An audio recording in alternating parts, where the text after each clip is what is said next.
Байна уу? Сайн байна уу Болоргой? Сайн байна уу? Тантай цаг үеийн халуун сэдвээр ярилцахаар холбогдлоо. За. Монгол улс Шанхай хамтын ажиллагааны байгууллагт элсэх нь зөв үү буруу юу гэсэн асуултыг танаас асууж өгөөч гэж ойрын үед үзэгч уншигчдаас маш их олон хүсэлт ирж байна.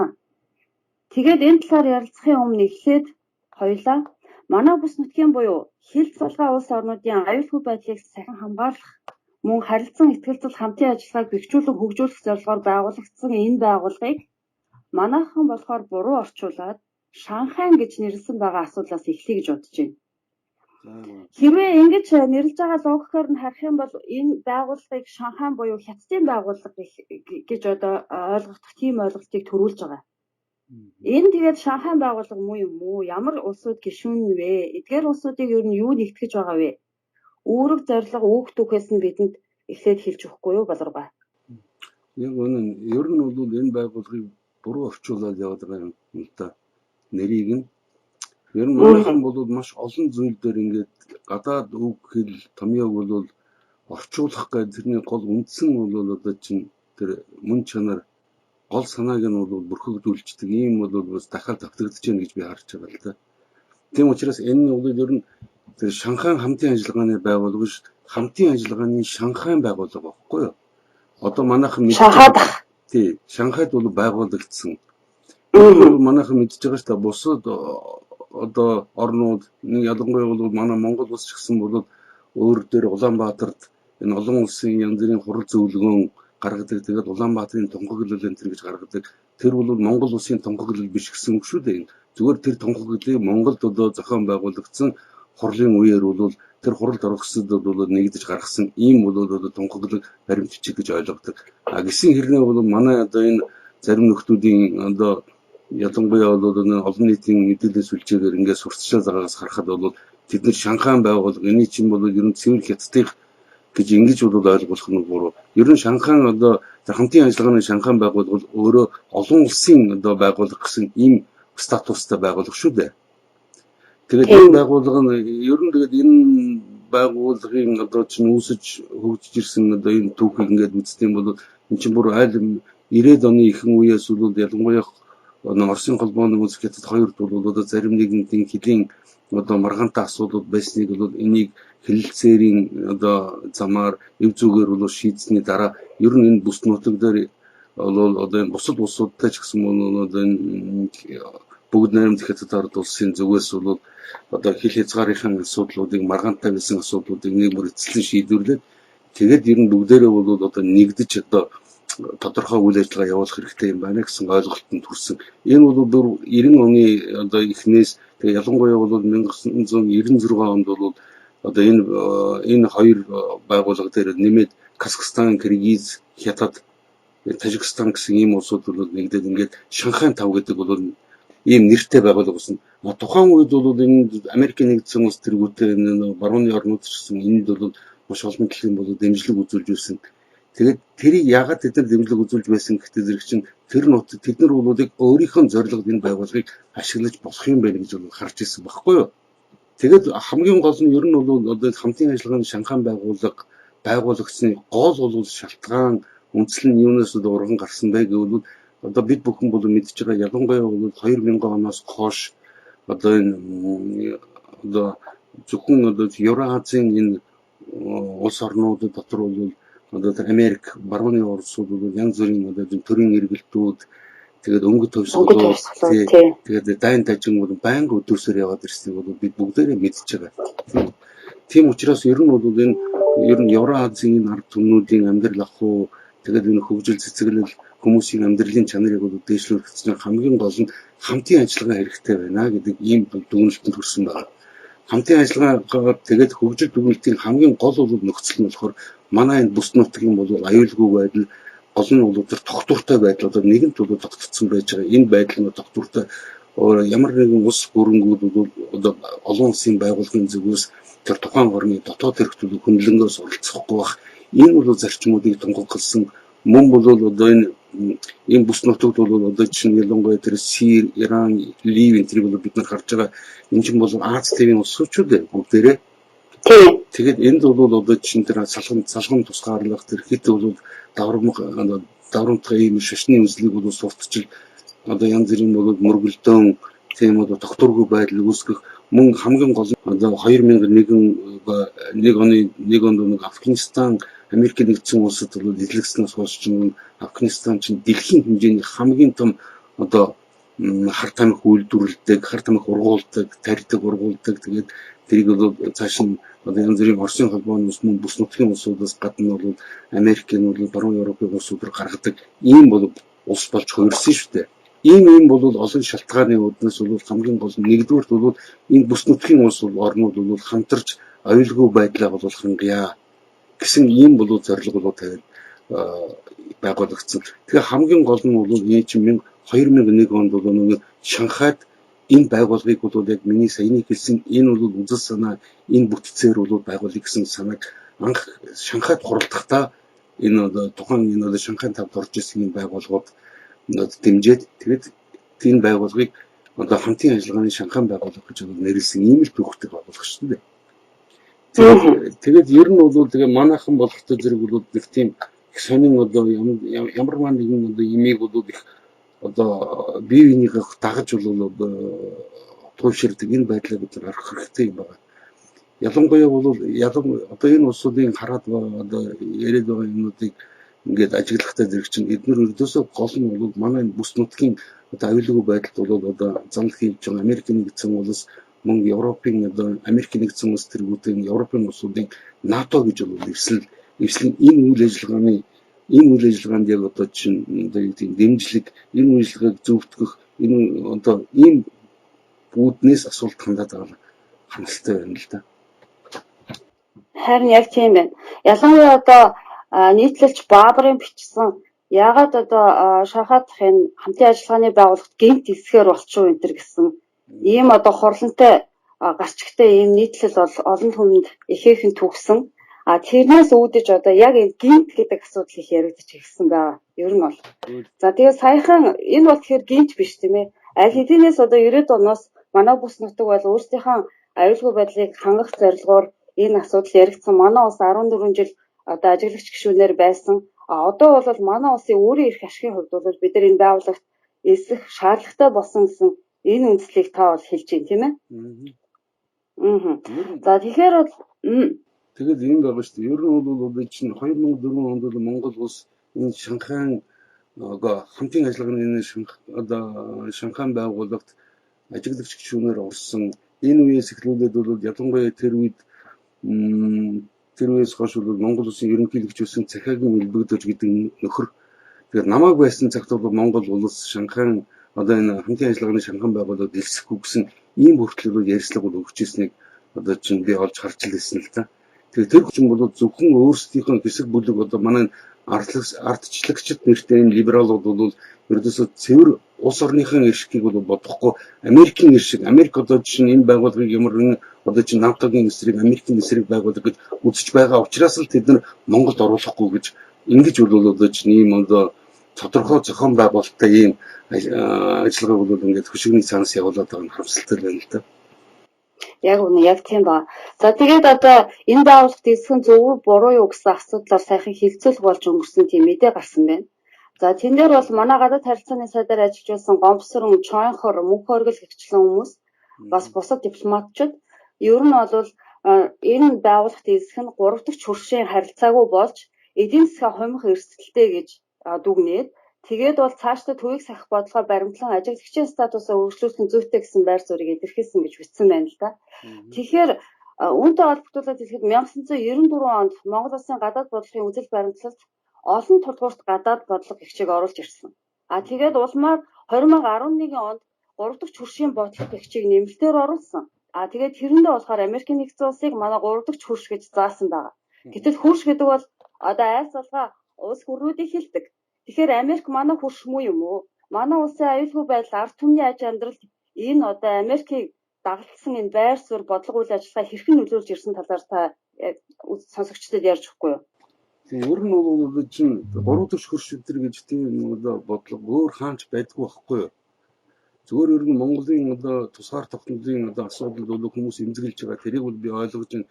Би ч өөрөө бол тэрэн дээр мэдээж болгоомжтой хандах хэрэгтэй. Энэ байгууллагууд бол элсэн горно гэдэг бол ердөөсөө бүх юм тэдний одоо өмнө дэлгээд хийчихсэн гэсэн үг шүү дээ. Өөр ялангуяа энэ байгууллагын өөрийнх нь одоо тэр дөрвөн журманд одоо дотоод одоо юу баримт бичигдэл юу бичсэн бэ гэхээр энэ байгууллагын гишүүд бол өөр улс орнууд одоо энэ байгууллагын гишүүн болсон улсуудын дотоод хэрэгтүүдэд хөндлөнгөөс оролцох тэр нь ямар нэгэн юмыг бол одоо чинь тулгын зөвшөөрүүлэх энэ байдлаас зайлсхийж хамгийн гол нь бүх шийдвэрийг бол одоо чинь хамтарсан санал нийлсэн одоо консенсусын энэ зарчмыг бол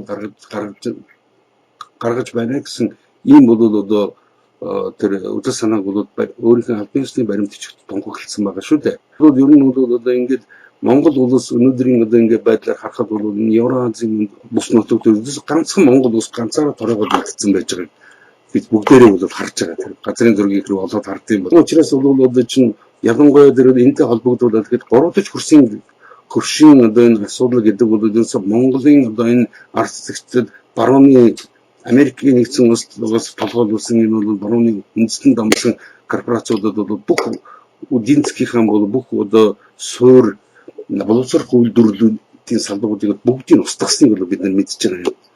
1900 бол одоо чинь 90-ад оны эхнээс бол одоо чинь Америкийн байгууллага болох энэ олон улсын валютын сан дэлхийн банк хожим нь бол өнөө дэлхийн худалдааны байгууллага гэдэг чинь дэлхийн гэсэн нэртэй боловч энэ бол цэвэр Америкийн бол одоо чинь байгуулсан тэдний толгойлдог зөвхөн тэдний эсхийг бол бусад орнуудад зөвтгүүлдэг ийм зэвсэг байгууллага байхгүй юу?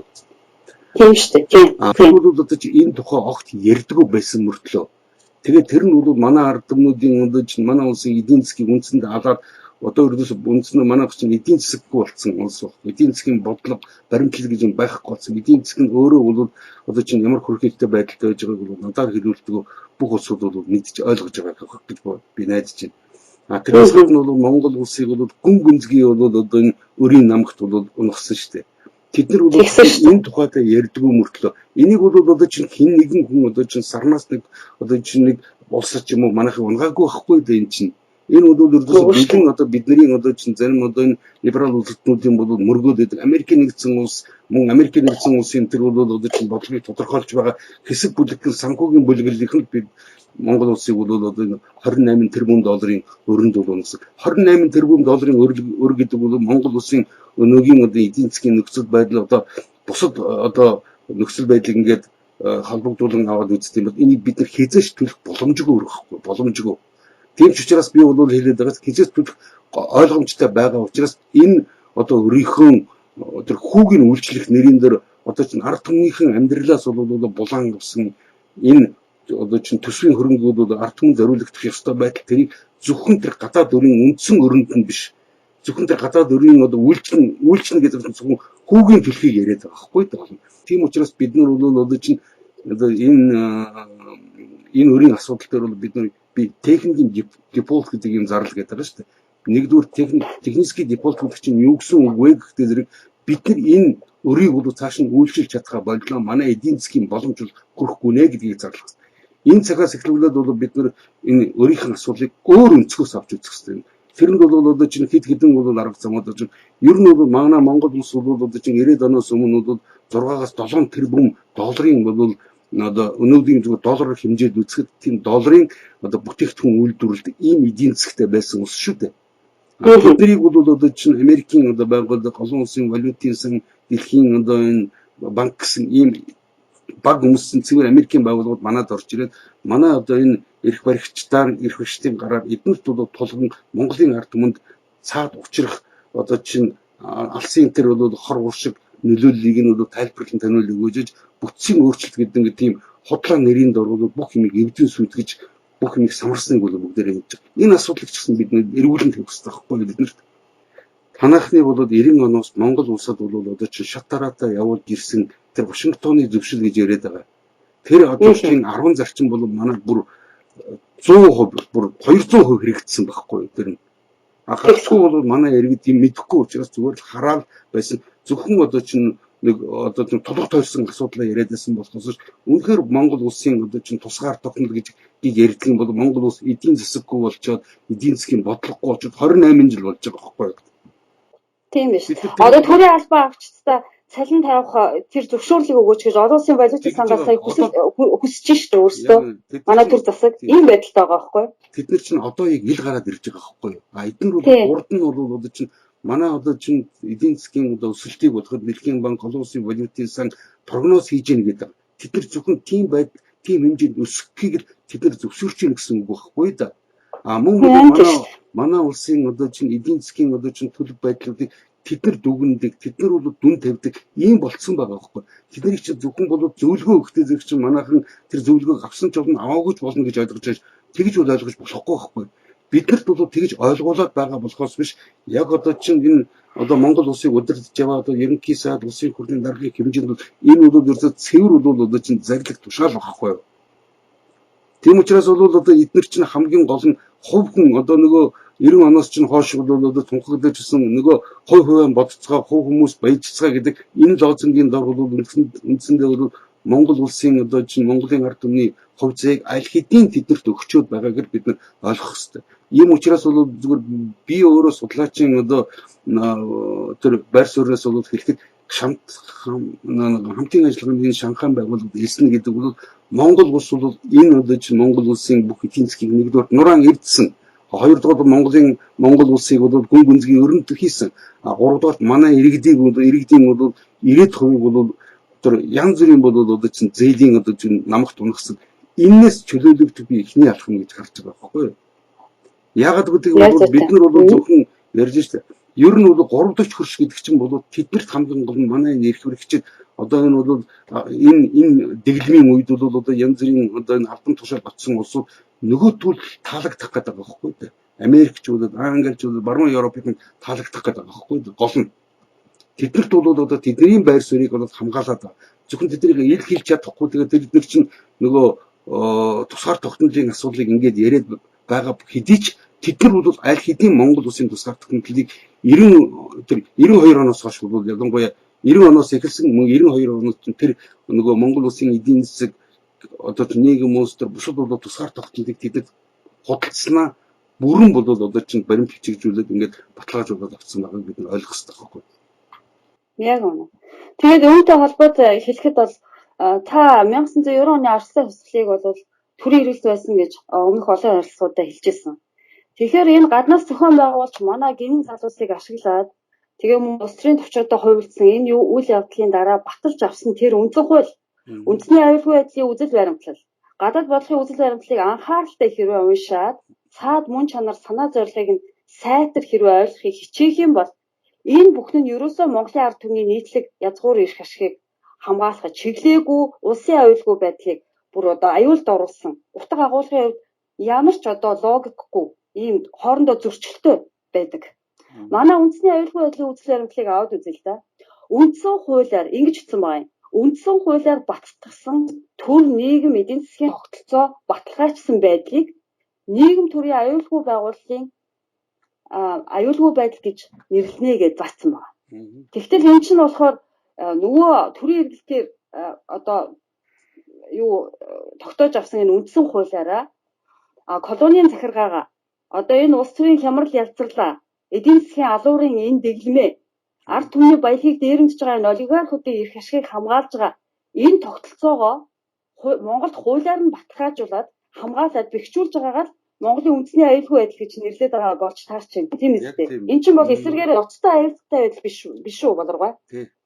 Тэгэхээр бол тэр бол одоо би дахиад бол хариуцлагатай хэлэхэд 90 онд бол болсон ялангуяа бол 1986 оноос бол эхэлсэн зөвлөлт холбоодууд тэр үеийн зөвлөлт холбоодууд эхэлсэн перестройка гэдэг нэг тийм улс төр нийгмийн бол ийм ажиллагаа явсан шүү дээ.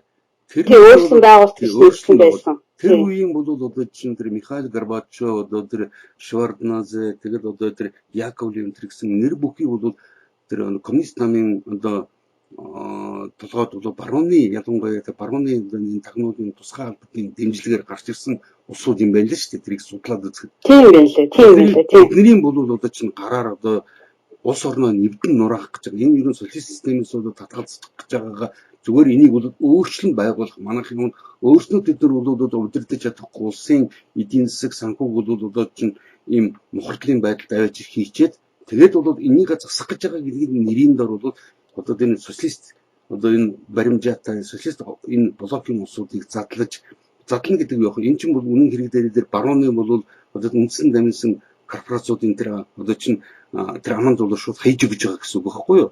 Тэгсэн шүү дээ тийм. Тэр бол үйл явдлыг одоо чинь тэр үйл явдлыг ямар нэгэн байдлаар бол мэдсэн одоо тэр мэдсэн мэдээлэлтэй байсан хэсэг улсууд Монголд бол ардчилсан хувьсгал гэдэг юмыг одоо чинь ийм нэртэй бас төрийн эргэлтийг бол хийсэн байхгүй юу? Тэгэхээр ягаад бол одоо Оросоос өмнө бол манайх бол одоо чинь ардчлалыг хийсэн мэтэр гэж ярьдаг. Энэ бол одоо чинь нэг бол одоо чинь усан тэнгүүдийн үг яриа. Нэг бол уран тэрсэлгчдийн одоо чинь зориуд одоо чинь явуулах гэж бол ойлгох хэрэгтэй. Яг гэдэг бол Орос улс чинь өөрөө тэр Оросын ард түмэн, Оросын одоо зэвсэг түүчин, Оросын бол одоо чинь таван тусгай байгууллагууд нь энийг эсэргүүцсэн учраас бол одоо чинь эсэргүүцэж олон одоо 1989 онд бол одоо зөвлөх холбоот улсын бүрэлдэхүүнд орж ирсэн бүх улсуудын хэмжээнд бүх нийтийн санал асуулга явуулсан шүү дээ. Тэгэхэд одоо тэнд оролцсон одоо тэнд санал асуулганд орсон бүх хүн Америкийн 80-90% нь бол хуучин зөвлөх холбоот улс энэ социалист чиг баримжаа хадгалан үлдэх зүйтэй гэсэн санал өгсөөр байтал зөвхөн тэр намын одоо чинь ороод байж исэн гарч ирсэн байсан тэр улсууд бол хуульдааны журмаар энийг чинь бол хууль дүрм бусад улсуудын одоо юу гэдэг тэр олон нийтийн мэдээллийн хэрэгсэл хүмүүсийн тархийг угаах замаар энэ системийг нураасан байхгүй. Тийм учраас бол би энийг бол ялангуяа тэр 90-ад оны үед чинь бол манай дэлгүүрүүдэд ердөөсөө одоо давснаас өөр юм үлдээгүй ер нь бол социалист систем амьдрч чадах чадамжгүй болоод бол одоо нуруу унсан мэтэр бол ойлгосон ярьдаг ийм улсуудад хандж хэлэхэд эн чинь бол 1986 оноос явуулж ирсэн нөгөө тэр перестройк гэдэг энэ бол одоо нэртэй боловч үнэн цаад санаа нь бол социалист чиг баримжаатай улсуудыг худалдаа мөн бол үйлдвэрлэл бусад бүх юмар нь шахан бол ард түмний уур одоо чинь одоо игдүүцэл энэ бүгдийг төрүүлж байгаад ард түмнийг өөрийг нь бол энэ төрийн эргэлтэнд ашиглах гэсэн энэ явуулгын бол нэг илэрлэл байсан байхгүй да. Зүгээр хамгийн гол нь жишээ хэлэхэд одоо чинь тэр үеийн Оросын нөхцөл байдлыг бол одоо манай улсууд бүгдээрээ мэдж байгаа. Тэр үед чинь бол Оросд нэг хэсэг бол тамхи байхгүй болсон шүү дээ. Дараа нь бол ердөөсөө арх байхгүй болсон. Мөн бол бусад хүнсний бол гол нэрийн бүтээгдэхүүн байхгүй болсон. Тэрийг бол ялангуяа одоо чинь Горбачевын бол тэр багт бол багтаж ирсэн энэ урагчдын бол хэсэг улсууд нь одоо зөвлөх холбоот улсад 28 тамхины үйлдвэр байсан бол тэднийг бүгдийг одоо юу гэдгийг улирлын бол засвар гэдэг одоо чинь манай ямар нэгэн одоо үйлдвэрлэлүүдийг ингээд зогсоохтой 5 үйлдвэр байдаг чинь хоёрт нь бол одоо чинь улирлын одоо чинь дулааны үйлдвэр ямар нэгэн бол засвар өөрчлөлт хийсэн байлгүй хийгээд бус гуравт нь бол одоо чинь бусад нөгөө хангамжийг тасалдуулахгүй яваад ингэж хийдэг байсан шүү дээ. Харин тэгсэн бол Горбачевчуд юу гэж хэлсэн гэдэг 28 үйлдвэрийг бүгдийг таг зогсоосон байхгүй юу. Тэр учраас бол тэр одоо юу гэдэг тэр үед бол одоо манай төдийгүй ер нь социалист орнуудад одоо хаан зөв толгойд болж ирсэн энэ бол бараа одоо товарын одоо хүнсний энэ одоо чинь өргөн хэрэглээний бараа тавны хомсдол чинь энэ чинь зориуд зохион байгуулалттай хэсэг бүлгүүдийн хүмүүсийн хийсэн ялангуяа энэ чинь барууны дэмжлэг гэдэг бол ялангуяа тэр барууны одоо чинь энэ хэвлэл мэдээллийн хэрэгсэл тэдний тэр эх орноо нурааж энэ бол социалист системийг дотроос нь зориуд санаатаа задлан одоо нурааж байгааг бол одоо нэг тийм ардчлалын одоо юу байгуулж байгаа мэтэр тэр бол нэгдүгээр мэдээллийн тийм тусламж өгч ирсэн. Хоёрдугаар бол хамгийн гол нь ямарваа нэгэн имийг бол эвдэн боснуудахад чинь бүх имийг нураачихгүй зөвхөн тэр гэр нуран унтал бол одоо бас нэг торгоож явах нэг хідэн одоо мөнгө төгрөх хэрэгтэй байдаг байл та. Тэрийг нь бол одоо тэд өгч ирсэн байхгүй да гол нь. Чи эхлээд бол би чамд мөнгө өгч чи өөрийнх нь гэрийг бол одоо би чамд нэг сар амьдрах мөнгөгийг хагас жил амьдрах мөнгөгийг чи энэ хугацаанд бол гэрээ нураагаад дуусгах гэсэн яг энэ логикоор л асуудал хандж ирсэн байхгүй да. Тэгэхээс бол угаасаа бол энэ бол ердөөсөө тийм юу байхгүй.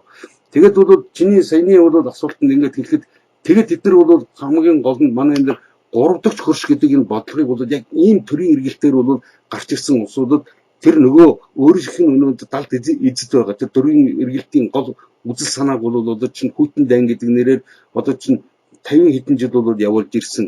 Мөн бол одоо энэ улсуудын одоо манай төрийн эргэлтийн ардч нарын ард нь бол зогсож байсан тэднийг бол одоо ил талд одоо санхүүгээр дэмжиж байсан мөн бол ил талд бол өдөрдмжаар бол одоо чинь дэмжиж байсан энэ улсууд чинь Монголын эдийн засгийг сүйтгэх Монголын бол одоо чинь баялагийг одоо булаан одоо дээрэмдэх энэ үйл ажиллагааг тэд нар бол 3 дахь хөрш учраас бид нар бол 3 дахь хөрштэй өгж байгаа. Ягаад бол бид нар Оросын холбооны улсыг бүгд найрамд хязгаарласан энэ хоёр том хөршийн дунд байрлаж байгаа учраас энэ хоёр бол одоо хөрш манай улсыг нэгдүгээр хөгжүүлэхгүй байна гэж ярьдаг. Энэ бол юм мэддэггүй тэрийн хүмүүсүүд яар. Зүгээр хоёрдугаар хамгийн гол энэ улс бол дандаа ингэж бид нар занал хэлж ивдэг гэсэн ийм бол зохиомл шалтгаар одоо чинь хаа байсан тэр далайн цаана бүр дэлхийн далайн цаанд байж байгаа энэ улстай одоо юу гэдгийг 3 дахь хөрш гэж тайлбарлаж байгаа. Тэднийг манай улсад одоо чинь чөлөөтэй үйл ажиллагаагаа явуулах, манай дотоод хэрэгт бол одоо чинь чөлөөтэй оролцох, мөн цаашид бол манай одоо чинь байгалийн баялаг, манай хүн ардын бол одоо энэ хөдөлмөр бүтээлийн энэ үр шимийг бол шимжлэх энэ бодлогыг зөвтгөх, халахвчлах гэсэн ийм арга ядсан ийм одоо юу ахгүй да. Одоо юу гэдгийг харуулж байхгүй да.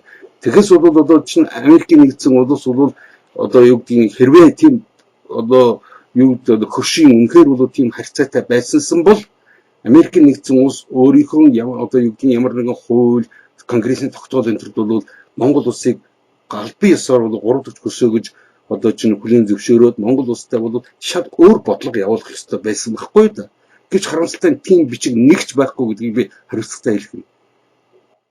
Галбын ёс. Тэгээд энэ 3 дахь хөршийн бодлого ихч гарч ирснээс хойш одоо өнгөрсөн энэ 28 30-аад жилийн одоо дараа Монголын байж байгаа байдлыг харахад одоо хангалттай байх л та. Ямар болгож хайсныг тэгчээд өнөөдөр одоо Монгол контр төрийн эргэлт хийж эх орны манд самралтсан энэ баабар бүүбар гэх чинь этгээд ингэж үтж байгаа байхгүй.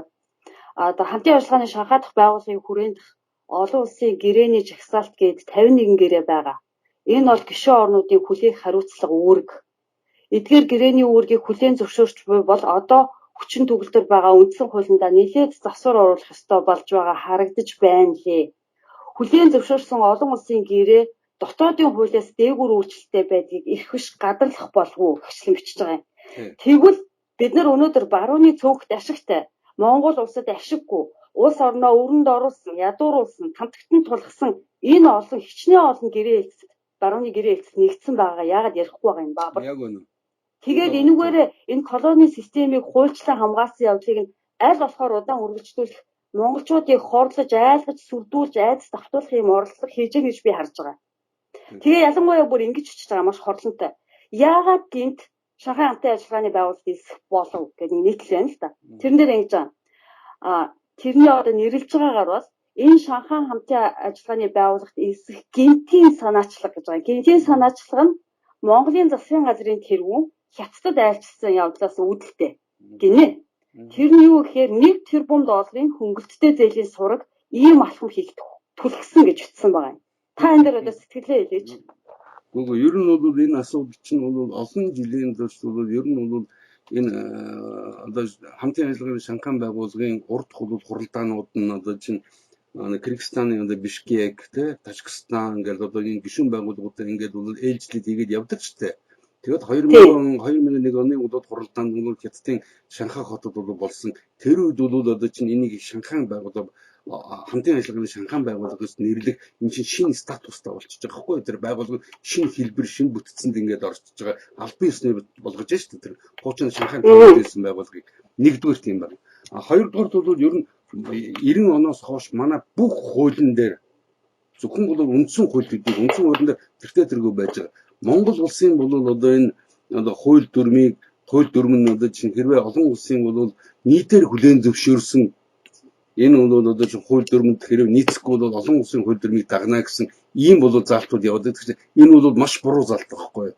Ягаад гэвэл ер нь бол би зүгээр энд ингээд сануулдаг дэлхийн бол хамтын нийгэмд гэж байдаг юм аа. Тийм юм байдгүй. Бид нар зүгээр тийм байдаг. Дэлхийн олон улс байгаа учраас л байдаг гэж. Тэмцэлэн бол дэлхийн хамтын улс гэдгийг чинь ганцхан бол Америкийн нэгэн улс бүрэн бол одоо чинь одоо юу гэдгийг бүр дороо хийгээд өвдгөлцсөн ийм улсууд л байдаг байхгүй юу гол нь.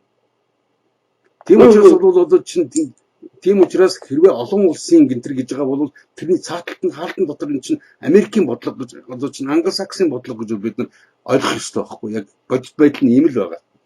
Өнөөдөр бол чинь зөвхөн жишээ аваад үзэг Европын холбоонд чинь 27-8 улс бол одоо орцсон байгаа шүү дээ.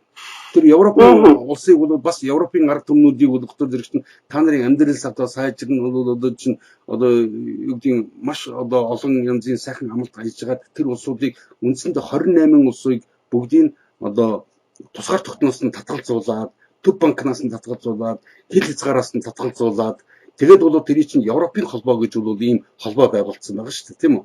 Энэ байгууллагыг хамгийн анхны бол санаачилсан чинь 1970 оны үеэр чинь Англи бол энэ чинь нөгөө Европын худалдааны холбоо гэдэг нэрээр анх санаачилсан байхгүй юу. Тэгээд яг энэ холбоо чинь 2000 онд бол албан ёсны өнөөгийн бол бид нар мэдж байгаа. Энэ бол бүтэц бүрэлдэхүүн энэ зарчимд ороод ирэхдээ зэрэг нь Англи чинь тусдаа гарцсан чи Британи тусдаа гарцсан тийм биз.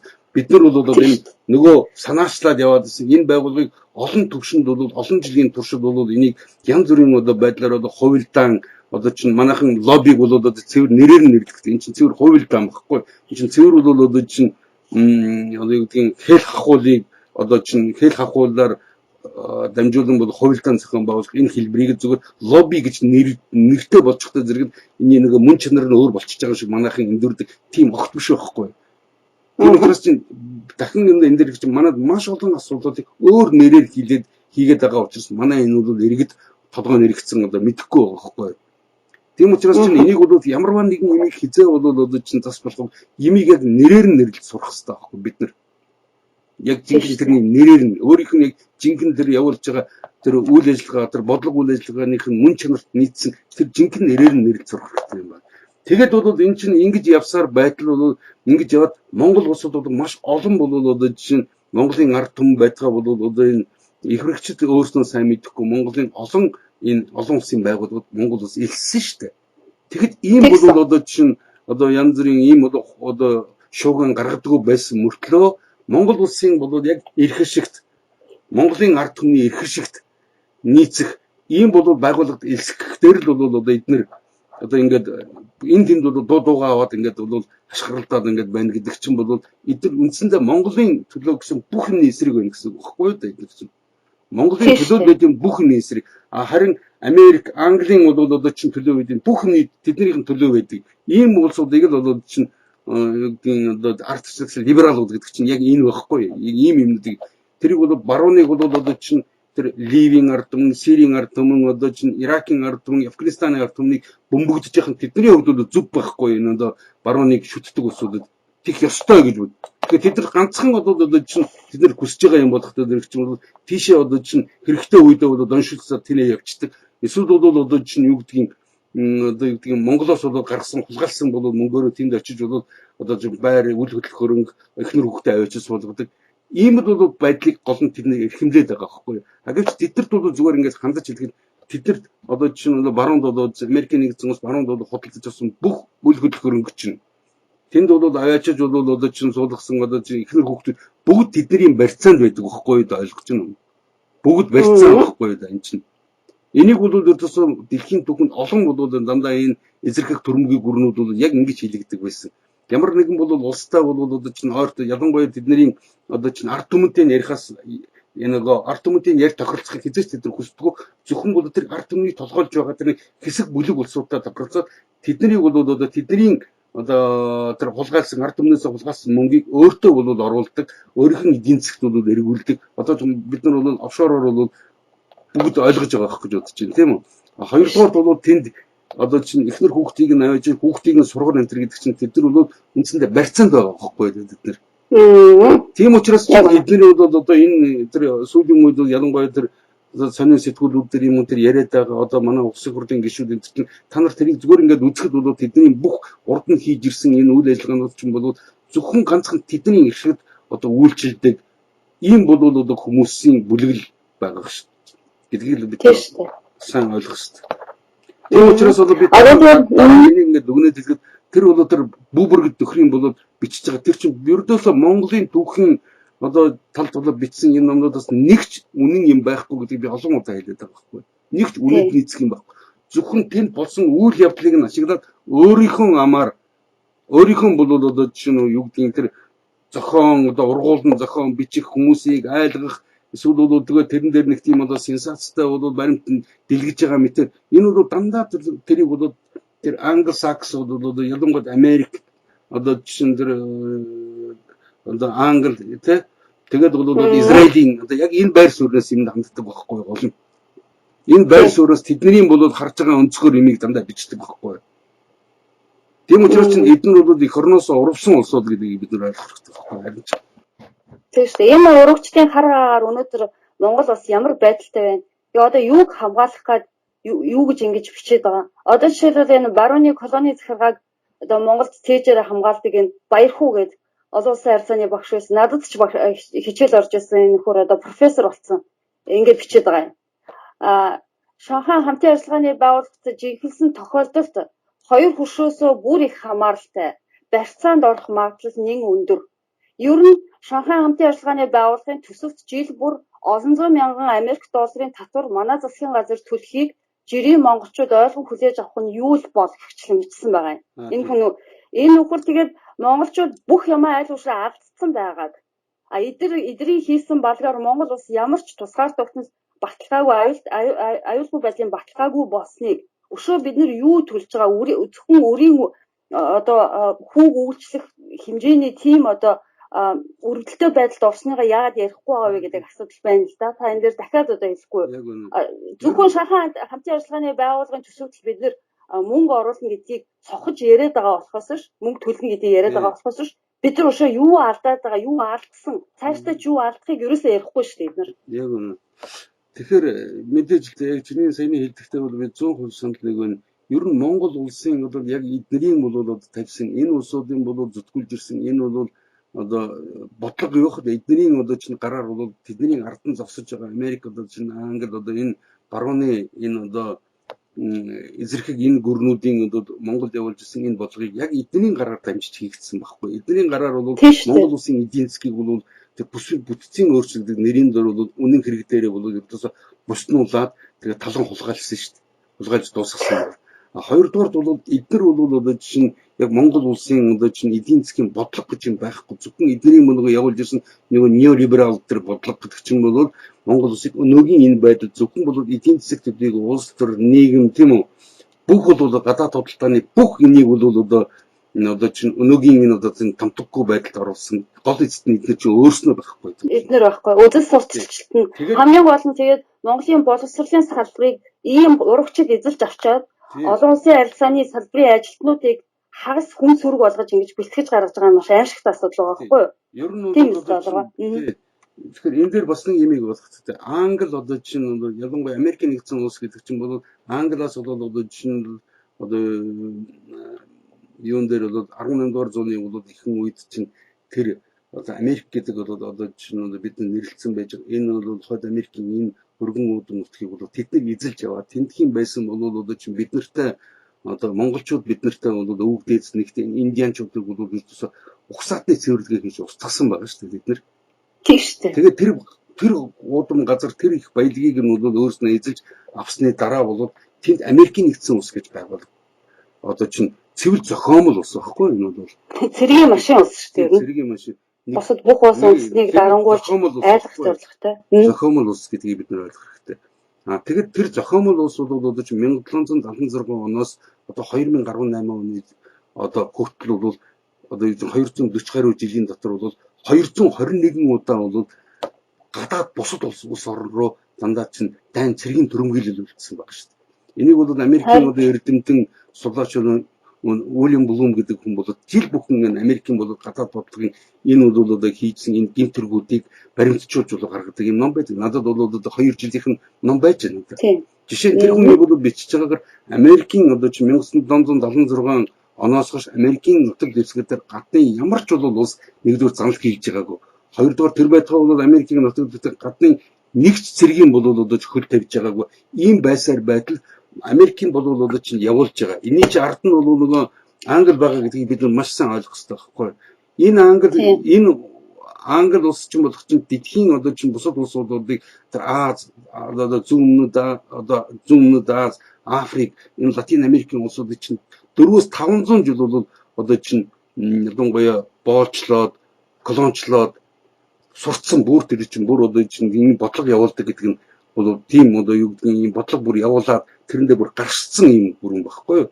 Тийм учраас чинь ялангуяа бол яг ямар нэгэн улс оронд орж ирээд төрийн эргэлт бол хийлгээд засгийн эрхийг нь бол урагчдад бол одоо чинь засгийн эрхэнд нь урагчдыг гаргаад ирсний дараа болохоор хамгийн гол нь олон нийтийн мэдээллийн хэрэгслийг бол эзлэн авдаг байхгүй. Одоо та нар бол бүгд харж байгаа. Манай бол олон улсын мэдээллийн хэрэгсэл үндэсний телевиз байж гэн. Тэгэл одоо энэ Bloomberg байж гэн. Тэ тэгээд одоо C1 байж гэн. Одоо C1 байж гэн. Eagle байна. Эдгээр чинь бол одоо тэгээд хамгийн гол нь биднэрт мэдэгдэхгүй болоо энэ сайт одоо бусад бол мэдээллийн бүх хэрэгслүүдийг эдгээр ил талд аргаар бүгднийг барьсан байгаа байхгүй болно. Тийш. Нэгдүгээр зөвхөн бол энэ чинь олон нийтийн одоо мэдээллийн хэрэгслийн салбарт юм байна. Нөгөөх нь болохтой зэрэг чинь бол манай боловсролын системийг эдгээр бол бүгдээрээ урагч нараар дүрхсэн байгаа байхгүй өөрснийх нь. Тийм учраас чинь бол одоо манай энэ хүмүүс ягаад бол манай боловсролын чанар бол одоо чинь муудаад унаад байна гэж бол сүүлийн бол одоо чинь 10 20 жил бол энэ тухай бол бүгд ярьж штэ. Тэр чинь хамгийн гол нь эдгээр чинь нэгэнд колон болсон бүр гүнзгий колон болсон энэ улс орны ирээдүйгийн тэд нар бол хязгаарч босгож ирэхгүй Африкч болох гэдэгхгүй. Африкийг бол 400 жил гэж бод Африкт одоо бол ердөөсөө ийм мэддэггүй хитэн үе дамжаад ингээд боловсролын системийг нь унагцсан учраас чинь Африкт бол одоогийнх нь энэ үлддэг инженеэс бол одоо мултрах ямар ч шанс одоогоор бол харагдахгүй байхгүй гэдэг болно. Ийм бол байдалтай болгож ийн гэдгээр манай эцэг эхчүүд манай хүмүүс бол ойлгож ухаарах цаг болчоод байна шүү гэж би дахин сануулж хэлэх байна да. Ер нь бол иймэрхүү ялангуяа тэр баярхөө одоо тэр ер нь бол өчигдрийн одоо тэр нэг ярилцлаган дээр жисэн тэр мөнгө төрж мэт ийм бол бүрдөөсөө эрүүл бус улсууд багт эрүүл бус улсууд болохтой зэрэг чинь ийм яриад яваа. Тэгээд тэднэрт хамгийн гол нь Eagle телевиз одоо чинь C1 телевизээс чинь хамгийн гол нь тэр өөрийнх нь эфирийг тавьж өгөөд бүр хамгийн болоод хүмүүсийн бол одоо юу гэдгийг эвтэйхэн цагаар prime time гэж ярьдаг хамгийн болоод хүмүүсийн юм үздэг яг энэ үеэр нь бодохдоо тэр чинь тэднийг ингэж яриулаад байна гэдэг чинь бол энэ бүх юм чинь бол зөвхөн тэднэрээ биш тэдний цаанд байж байгаа нэлээд том зохион байгуулалттай үйл ажиллагааг эргээд бид нар ойлгох хэрэгтэй байхгүй даа болно. Тий яг байна. Тэгээ ганцхан одоо энэ бусад твүүдийг улс орнуудыг биш Америкийн одоо энэ цөөнх ноёлогчид өөрсдийнхөө ард түмнийг ямар байдалд байгаа жишээг харахад хангалттай л да. Америкчууд өнөөдөр одоо өчигдөр гарсан мэдээгээр бол сүүлийн 20 жилд бол амиа хорлолтын тоо бас огцом өссөн байна. Дакота гэхэд бол 60% одоо амиа хорлолтын үүссэн байна шүү дээ. Динамик нь. Тэгээд одоо ард түмэн ямар айхтар боловсралгүй мэдлэггүй болж байна. Зөвхөн одоо хэрэглэгч үр зээлтэй. Тэгээд одоо асуудлыг ийм төвшөнд өөрсдийнхөө ард түмнийг ч хайрлахгүй. Тэр нөрөө бол удирдлага одоо төр засаг гэж юм байхгүй байгаагийн илэрх байхгүй юу? Энэ тийм хүмүүсийг бид нар одоо дагаад авахад 3 дахь хуршгээд тэгээ хамгийн гол нь ингэж ярьж байна л та. Одоо сая энэ Шанхай хамтын ажиллагааны Шанхай дахь байгууллагыг эсэх талаар хилцүүлэг хийсэнтэй холбогдоод ер нь энд эсэх талаар хэн юу хэлв гэсэн нэртэй тийм баахан сөржин нийтлүүд гарсан байна. Тэрийг харахад бол ерөөсө дандаа нэг талын байр суурийг тавьчихсан. Ганц хоёрхан одоо өөр байр суурьтай хүмүүс нь болохоор үндэслэл маш муутай, маш сул тийм одоо аргументуудыг гаргаж тавьсан байна л да зориудаар.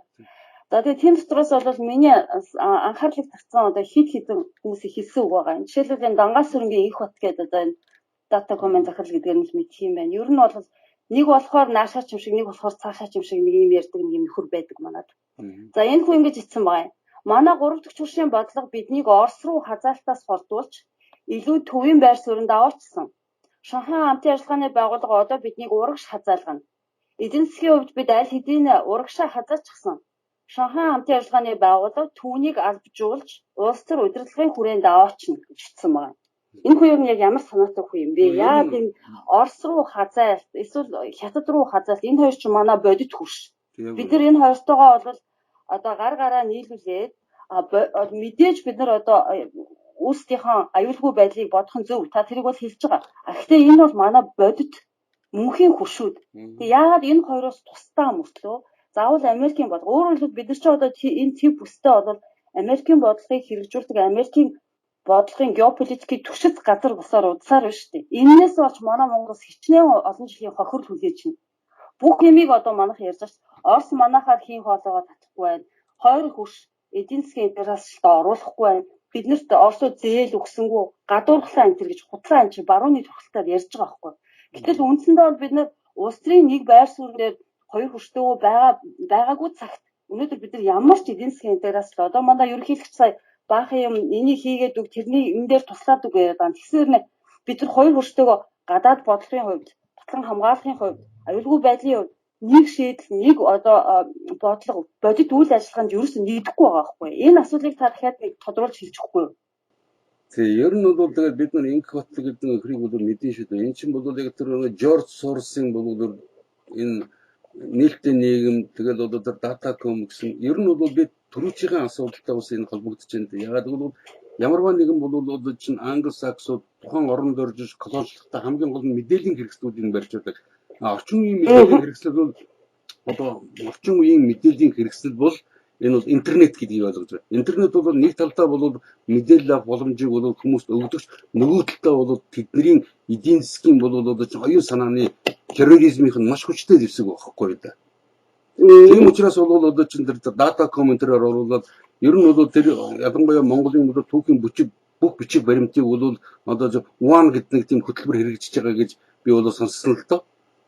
Одоо ялангуяа тэр Data.com-ийн чиглэлд тийм улсууд ч юм бол үндсэндээ нэг талдаа харахад бол манай тэр бүх түүхийн бичиг баримтуудыг бол электрон хэлбэрт оруулж бусадад хүртээлтэй болгох гэж байна гэж зарлж байгаа хэдий ч хамгийн гол нь тэр түүхийн тэр жинхэнэ бол их усүрүүд нь өөрснөө алга болох энэ бол одоо чинь үйл явцын их гэж харах хэрэгтэй байхгүй гол нь. Тэр бол одоо юу гэдгийг имийг одоо чинь зурагтаар янз бүрийн фотошопоор янз бүрийн юм ингэж янзалцсан байж болдог гэдгийг бид мэдж байгаа. Гэвч хамгийн гол нь түүхэн эд гэдэг бол одоо ямар нэгэн түүний электрон хувилбар зургийг авцсан одоо чинь интернетэд оруулсан юмыг хэлдэггүй шүү дээ. Чинь түүхийн одоо чинь яг тэр их одоо сурвалж материал гэдэг бол яг тэр биетэй юм нь бол байж биетэй тэр бол бичиг баримтууд нь биетэй тэр эд одоо үлгийн зүйлс нь байж сая бол тэр бол түүхийн бол одоо үнэт толбор гэж бол хөлийн зөвшөөрөгддөг ийм олон улсын юм байж байгаа. Тийм ч учраас бол ер нь бол энэ хотыг бол тийм имийг би бол иймэрхүү одоо чинь юм ярихад ердөөс гайхгүй байхгүй. Хамгийн гол нь тэгээд бас хоёрдугаар нь нэг таны үед тасчлаа ууштай хэлээ. Хоёрдугаар нь эдгээр өсөйтэй өөрсдөө ашигтай тэр фактуудыг сугалж авахгүй юу? Өөрсөндөө одоо энэ барууны бодлогыг зөвтгөх тэр бүх одоо хэрэгтэй зүйлсүүдийг тэнд илүүтэй тавьж хүмүүсийн тархийг угаах тэр боломжийг өндөрсгөж байгаа байхгүй юу? Түүхэн фактууд хийж байж болно. Тэгэхээр тэрийг дундаас нь өөрсдөө ашигтай байдлаар алийг гаргуул бидний үзэл суртал бидний явуулах гээд байгаа бодлогот хэрэгтэй вэ гэдэг тэр цаанаас баруунаас чиглүүлэхдээ тэр бодлогот үйлчлэж гин гэсэн үг шүү дээ. Ер нь бол яг үнэ тийм зөв. Ер нь бол бид нар бас яг энэтэй холбогдуулаад тэдний яриад байгаа имийг бол одоо чинь одоо юу гэдгийг тэр байр суурийг бол хүн ямар нэгэн байдлаар сонссон баг. Гэхдээ бол эн чинь шал өөр одоо чинь бодит байдлыг тэд нар ярихгүй байна гэдгийг бид нар ойлгох хэрэгтэй. Ер нь бол терроризм бол Америкийн нэгдсэн улс зэрэгтэй баруун Европ тийм үү? Баруун Европын дээр улс гүрнүүдээс өнөөгийн бол одоо тэд нар 90 онд зөв толгойд улсыг бас төрийн хэрэгэлтүүд хийгээд ингээд одоо Горбачевын одоо тэр командын улсуудаар тэрийг нуруу унагсны дараа үндсэндээ эдгээр чинь бол дэлхийн бүх бодлогыг бол жижигэн жанжлагч болчоод 28 30 жил болчиход байна шүү дээ одоо эдгээр чинь. Тийм учраас бол өнөөгийн одоо энэ бол нэг туйлд бол дэлхийн одоо энэ дэглэмээ бол одоо цаашлаад хадгалж авч үлдэх гэсэн бол бодлого гэдгийг бид нар ойлгож ухаарах хэрэгтэй байхгүй да. Би дахиад хэлэхэд терроризм бол терроризмыг ч юм бол бид нар ингээд өөр нэг одоо чинь арабын одоо энэ одоо тэр галын шишинтангууд ингээд үлдээд байна гэж бол бид нар харж болохгүй. Тэд нар чинь хамгийн гол нь одоо жишээ аваад үзье л да. Иракийн одоо армиудын гол одоо чинь тэр генералуудыг чинь бас л одоо чинь тэнд бол гаргацсан байсан мөнгө хөрөнгөөр нь ихнэр хүүхдээр нь бол шантажлж агаад тэднэрт бол элбийн гол одоо чинь юу гэдэг ашиг хонжоо амлж агаад ингээд өөрийнх нь бол улсаас уруулсны үндсэн дээрээс Ирак улс чинь тийм амархан бол одоо тэдэрт бол одоо эзлэгдэн одоо Иракийн ард түмэн бол өнөөдрийн байдлаар ямар болчиход байгааг бол дэлхийн нийт бүгдээрээ харж байгаа тийм үү. Дараа тэд нар чинь бүн Ливид чинь бас дандаа эдний англосаксуудын нэг гол арга байдгийг бид нар ойлгож авах хэрэгтэй. Энийг бол бүр үеийн үед энийг сарж тэд нар хизээч одоо чинь өөртөөгөө ижилхэн юм уу одоо чинь өөртөөгөө нэг төвчний тийм өрсөлдөгчтэй шууд хизээч тулдаггүй байхгүй юу? Хизээч тэд нар дайн хийж чадваргүй байхгүй юу?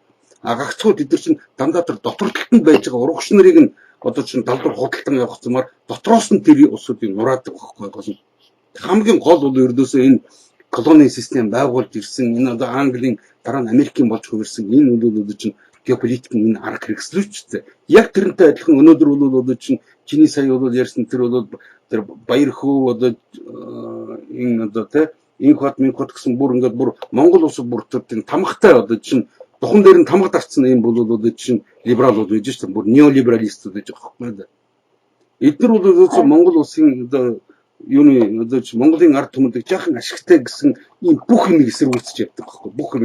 Тэгээд тэднийг ажиглаад хараад байд юм бол энэ нь усууд одоо юу гэдэг нэг талдаа бол эндүрч байж болно, андуурч байж болно, буруу ойлгосон байж болно. Нэгэн хэсэг хугацаанд ингэж хараад ах чи тэд нар бол эндүрхтэй бол дандаа нөгөө 3 дахь хөрш гэдэг нэг Америк, Англи хоёр тал бол ашигтай. Энэ тал руу одоо жишээ нь эндүрдэг байхгүй юу? Энэ бол тохиолдол биш байхгүй юу тийм. Тэгээд бас юм байгаа шүү дээ. Ер нь бол жишээ нь ер нь тэгээд би сая хэллээ Ирак одоо Лив Сирд бол хин яг юу хийгээд тэр улс орныг нь бол нураан босноос хүн ардыг нь бол алж хязаад байгаа бид бүгдээрээ тэртээ тэргүй харж байгаа тийм үү. Ер нь бол тэнд бол одоо чинь зүгээр Аз төвийн асуудлыг одоо аюулгүй байдлын асуудлыг одоо зөвхөн Америкийн нэгдсэн улсаар бол толгойлуулсан тэр барууны бол тэр НАТО гэсэн ийм бүлэглэл шүү дээ. Тэр бол Сир улсын одоо чинь газар нутаг дээр Сирийн одоо чинь албан ёсны засгийн газрынх нь бол одоо урилгахгүй байж ээж мөн нүүбийн аюулгүй зөвлөлийн ямар ч мандатгүй байж тэнд өдөр өнөөдрийн байдлаар 14 энэ цэргийн бол бааз байгуулчихсан шүү дээ Сирийн газар нутаг дээр. Тэгээд тэд нар бол одоо лалын энэ одоо гэт аврагч нарыг бол одоо зэвсэг идэж уух юм тэгээд хүнс бүх зүйлээр бол хангаж тэгээд тэрийг бол тэр Сирийн одоо чинь албан ёсны хүлээн зөвшөөрөгсөн ардчин зурмаар сонгогдсон энэ засгийн газрын эсрэг одоо чинь төрхрээд байгаа байхгүй. Тэгээд Сирд бол үүтэй. Тэгэхээр одоо жишээ нь бид нар сая бас асуудлыг Аз төвийн аюулгүй байдлын асуудлыг ярил л да. Энэ бол одоо тэнд хол болж байгаа асуудал биш байхгүй да. Энэ чинь бол одоо яг хятадын болоо цаана байж байгаа одоо тэр Уйгур Шинжааны орны цаана байж байгаа Афганистан гэж үлсэн шүү дээ. Тэнд бол Америкийн нэгдсэн улс чинь бүр 2000 оноос бол тэнд бол ороод 40 олон цэргийн базуудаа байгуулсан. Тэгээд хятадыг бол одоо чинь тэр байдлаас нь одоо юу гэдэг Уйгур Шинжааны тэр одоо тэнд болж байгаа үйл явдлуудыг ил талд бол янз бүрийн байдлаар одоо чинь өдөөн одоо төрхөж өдөөн янз бүрийн байдлаар бол дэмжлэг үзүүлээд байгаа байхгүй да. Тэгээд саяхан бол бас нэг үйл явдал боллоо шүү дээ. Америкийн нэгдсэн улс чинь урд нь бол Ираны нөгөө цөмийн хөтөлбөрийн талаар бол хийсэн 6 улс одоо чинь хийсэн шүү дээ. Тэнд чинь Герман, Франц, тэгээд одоо чинь Англи, одоо энэ Европын улсууд, тэгээд Оросын холбооны улс тийм үү? Америкийн нэгдсэн улс ингээд оролцсон 6 улсын хийсэн гэрээг Америкийн нэгдсэн улс чинь дангаараа бол хаяад гараа явчихж байгааг харж байгаа үстэй. Харин тэр тусай. Тэр чинь бол энэ чинь юу гэж хэлээд байгаа вэ? Чинь тэд нар ямарваа нэгэн тийм гэрээтэй байсан ч гэрээгээ одоо юу гэдгийг мөрддөггүй байхгүй да тэдэрт. Зөвхөн бол одоо чинь өөрт нь ашигтай байсан тэр үед үрдэл мөрднөхөөс ш өөрд нь ашиггүй болоод эренгуут тэрнээс өөрөө зүгээр хаяад гараа явчихдаг. Тийм учраас чинь бол ялангуяа сүүлийн үед бол дэлхийн олон нийтийн мэдээллийн хэрэгслэр бол ярьж байгаа. Ер нь Америкийн нэгдсэн улс энэ Англи энэ хоёртой бол ер нь гэрээ хийх боломж байгаа мó эдгээр гэрээг нэг нь мөрддөг нь бол олон тохиолдолд бол ил болчиход байгаа байхгүй да. Олон тохиолдолд ялангуяа одоо чинь зүгээр жишээ миний санаанд орж ирж байна л да. Тэр чинь 1939 онд нөгөө Польш руу бол Герман одоо чинь дарин орсон шүү дээ. Тэгэхэд бол тэрний Польшийн бол газар нутгийн бол одоо бүрэн бүтэн байдлыг Англи, Франц хоёр одоо баталгаажуулж одоо юу гэдэг өнөөгийн одоо чинь үгээр хэлдэг бол 3 дахь хөрснө гэж хэлсэн. Тэр хоёр өрдөөсөө зөвхөн бол дайн зарлж яах гэсэн л тийм зүгээр нэг одоо юу гэдэг тийм одоо мэдээлэл хийснээс өөр юу ч хийгээгүй бол юу ч хийгээгүй шүү дээ.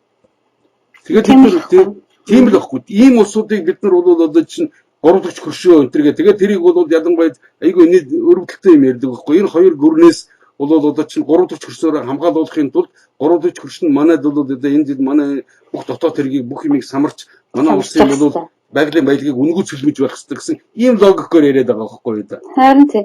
Тэгээд хамгийн гол нь та хоёр ингээ ярихаар манай Монголын зэн нэг улаан коммунистууд одоо юу гэдэг Оросыг дахин шүтгчд ингэж яриад байна гэж манай мэдлэг мэдээлэлгүй хэл усгүй хүмүүс хараад байгаа байхгүй юу. Одоо яг үндсэндээ бол дэлхийн чиг хандлага хүмүүсийн одоо итгэл үнэмшил шал өөр болчлоо. Бүх улс оронд энэ асуудлыг мэдж байгаа, судалж байгаа, одоо хилцүүлэг хийж байгаа тийм оюунлаг давхаргууд байна. Бүх хэл дээр.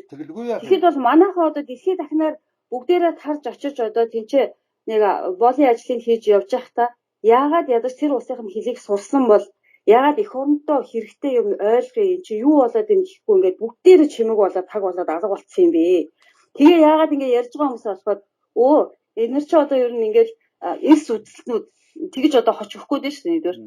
Хоёрдугаарт бол би бас нэг юм хэлье гэж бодож байна. Та түрүүн энэ асуудлыг хөндлөө л доо.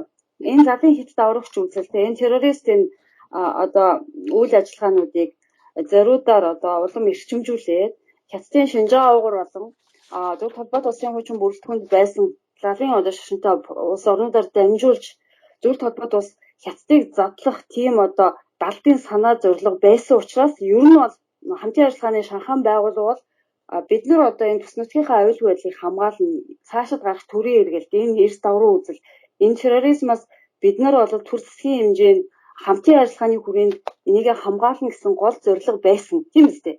Энийг одоо юу гэдгийг одоо хятадууд л одоо Монголыг өгөхгүй дээ. Гинт юм асуудал яригдчихлаа. Тэр үедээ л одоо ингэж ярьж байгаа шүү бүр манад бүр хууль зүйн яамны сайд байсан Тэмүүжин гэж хүрээдэг штэ. Тэр хүн одоо Америкийн нэгдсэн улсын элчин сайдын яамаар гүгээд лээж тэгээд бүх заавраа авч ин Монголын одоо хууль зүйн салбарыг самарчлаа гэд нэлээд хил амд орсон. Тэгээ энэ хүн Монгол улсын хэдийнэ зарцсан энэ гол хүмүүсийн нэг байжээч өнөөдөр ингэж хүчиж байгаа байхгүй. Улс дотроо нэг нэгэндээ төр зарах нь дүүрч, гадагшаа улсаа зарах нь арай хитэрч байна гинэ. Гэхдээ хууль зүйн сайд байсан хүн Луурчтай одоо улс дотроо төрөө зарах нь хэвээ үзэгдэл гэж хэлээд байна да энэ юу? Ийм ёс зүйтэй байгаа байхгүй эднэрт. Эднэрт ерөөсөө Монголын төр засаг, Монголын ард түмэн хууль дүрм хамаагүй байгаа байхгүй. Яг үнэ. Ер нь бол бид нар ийм шүү дээ. Ер нь бол тэртээ тэргүй бол одоо чинь эдгээр буцах замгүй, буцах гарцгүй болсон. Эдгээр тэртээ тэргүй бол хийсэн олон удаагийн бол үйлдэлтэй гэмт хэргийг олон одоо жилийн турш хийгээд эхэллээ шүү дээ. Тийм учраас эдний Монголын ард түмнээс хулгайлсан, улс орноо зарж баяжсан энэ Монголын бол одоо чинь ард түмний нэг хэсгийг бол шулж баяжсан энэ бүх хөрөнгөө одоо эдгээр чинь бол одоо хамгаалах гол баталгаагаа бол Америкийн нэгдсэн улс гэж хараад байгаа байхгүй юу гол нь. Харин тийм хамгийн гол баталгаа. Тэгэхээр тэднэрт бол одоо чинь тэдний юм бол одоо юу гэдгийг нэг тийм одоо тэдийг мэдэхгүй байх гэж эдгээр байхгүй да. Энэ одоо чинь бүх энэ мэдээллүүдийг тэгэхэд эн чинь мэдсээр үж ярихгүй байна гэдэг бол энэ бол ядангуяа тэр төрийн бол тэр өндөр албан тушаалд ямар нэгэн байдлаар хүрсэн энэ улсуудын хувьд гэмт хэрэг байхгүй юу да. Гэмт хэрэг байхгүй тийм. Тэгэхээр эдгээр чинь ингэж шүү дээ. Ямар нэгэн имийг бол одоо чинь ярьдаггүй имийг бол зөвхөн бол цухаан хүн өөрөө бол одоо сонгож ярьдаг тийм эрхчлөөтэй гэж бодоод байгаа байхгүй үгүй байхгүй. Ямарваа нэгэн мэдээллийг чи мэдээд бол тэрийг одоо чинь бусад улсуудаас нуун дарагдуулж байгаа энэ хэлбэрчлээ. Тэгэхээр нуун дарагдуулаад бусад улсуудын тэднэрт бол нөгөө албан тушаалаар нь дамжин очсон байж байгаа энэ итгэл үнэмшлийг нь бол хуурах замаар тэднийг хохироож өгнө гэдэг энэ чинь өөрөө залингийн одоо гэмт хэргийн хэлбэр байхгүй да. Нэг хэлбэр байхгүй.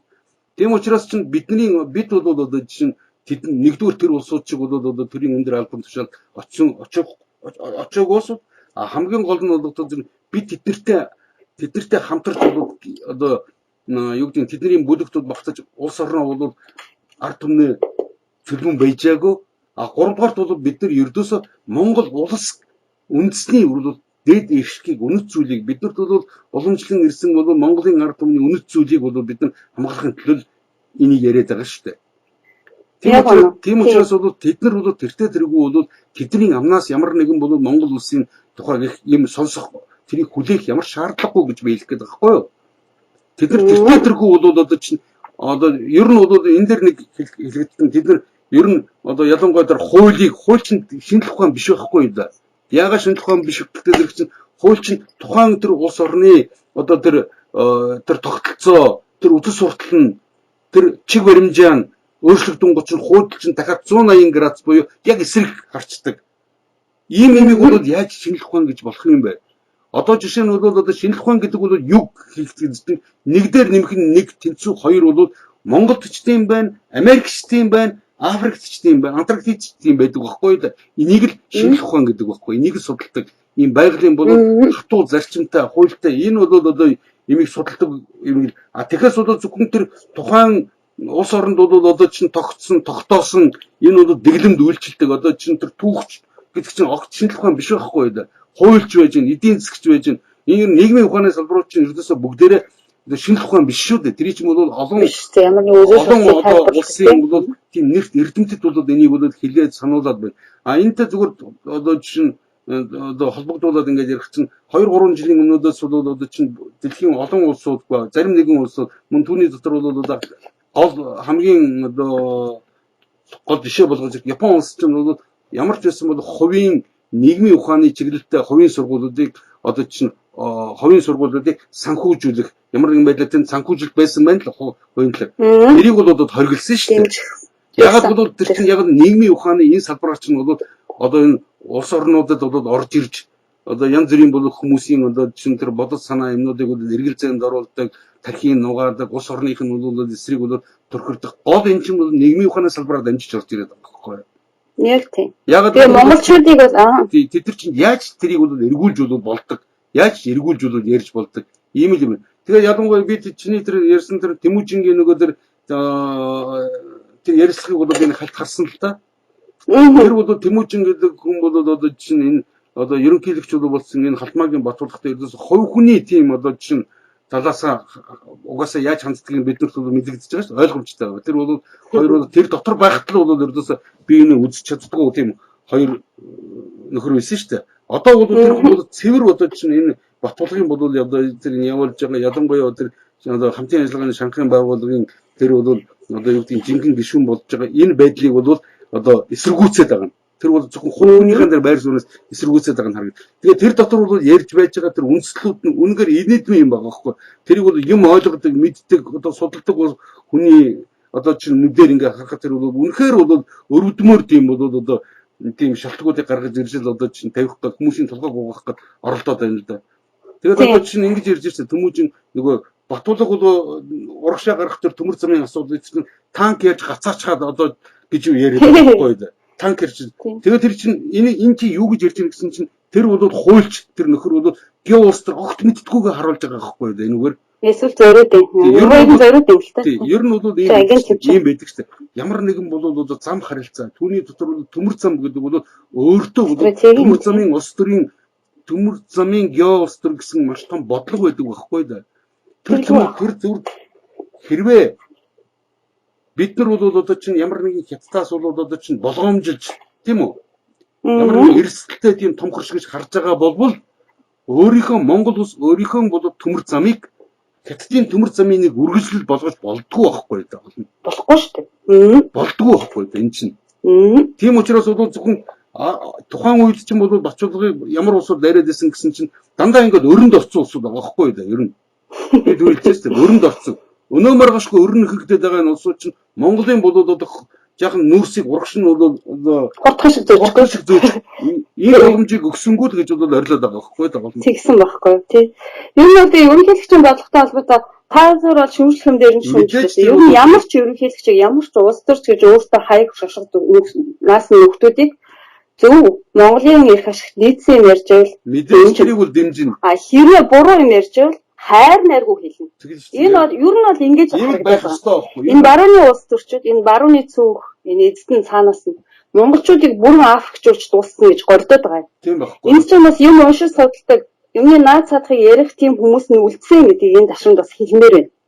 Одоо тэгээд энд нэг хашчулуун гэдэг хин үл мэдгэдгийг итгэхэд ингэж Твиттерт ингэж бичсэнийг бүр онцлоод тэнцэр тэр нийтлэлээр тавьсан байгаа юм. Шанхай хамтын ажиллагааны байгууллагт эсгүй бол хөгжихгүй гэсэн яриаг сонсоод сонирхлоо. Тэгсэн чинь Шанхай хамтын ажиллагааны байгууллага хэрэгжүүлсэн нэг ч эдийн засгийн төсөл байдаггүй юм шиг байна гэж мэдэмхэрсэн байгаа байхгүй юу? Эдийн засгийн төсөл байдаггүй гэж юугаа яриад байгаа? Хөрш орнууд биеиндээ эдийн засгийн таатай нөхцөл бүрдүүлэх, биеийнхээ хамтын төсөл хэрэгжүүлж байгаа энэ үйл явц өөр эдийн засгийн төсөл биш юу юм? Энэ мэтийн хоосон худлаа одоо хашгирч ингэж мэдэмхэрхсэд одоо дугаа болох хэрэгтэй байхгүй юу? Сая одоо энэ юу цэндаад болсон энэ хэлцээр хятад Орос ямар төвшөнд тийм ээ хамтран ажиллах ямар төслүүдийг эхлүүлв. Энэ тухай бол манайд мэдээ маш цөөхөн байгаа шүү дээ. Зориуд. Манайд ер нь бол гол юмнуудыг мэдээлдэггүй байхгүй юу? Одоо зориуд харин тийм. Манай энэ одоо сэтгүүлчид гэж бол одоо ямар мэдлэгтэй, мэдээлэлтэй, ямар бол одоо чадвартай тийм усуд байгааг бол надаар хэлүүлэхгүй мэдчихэж байгаа байхгүй юу?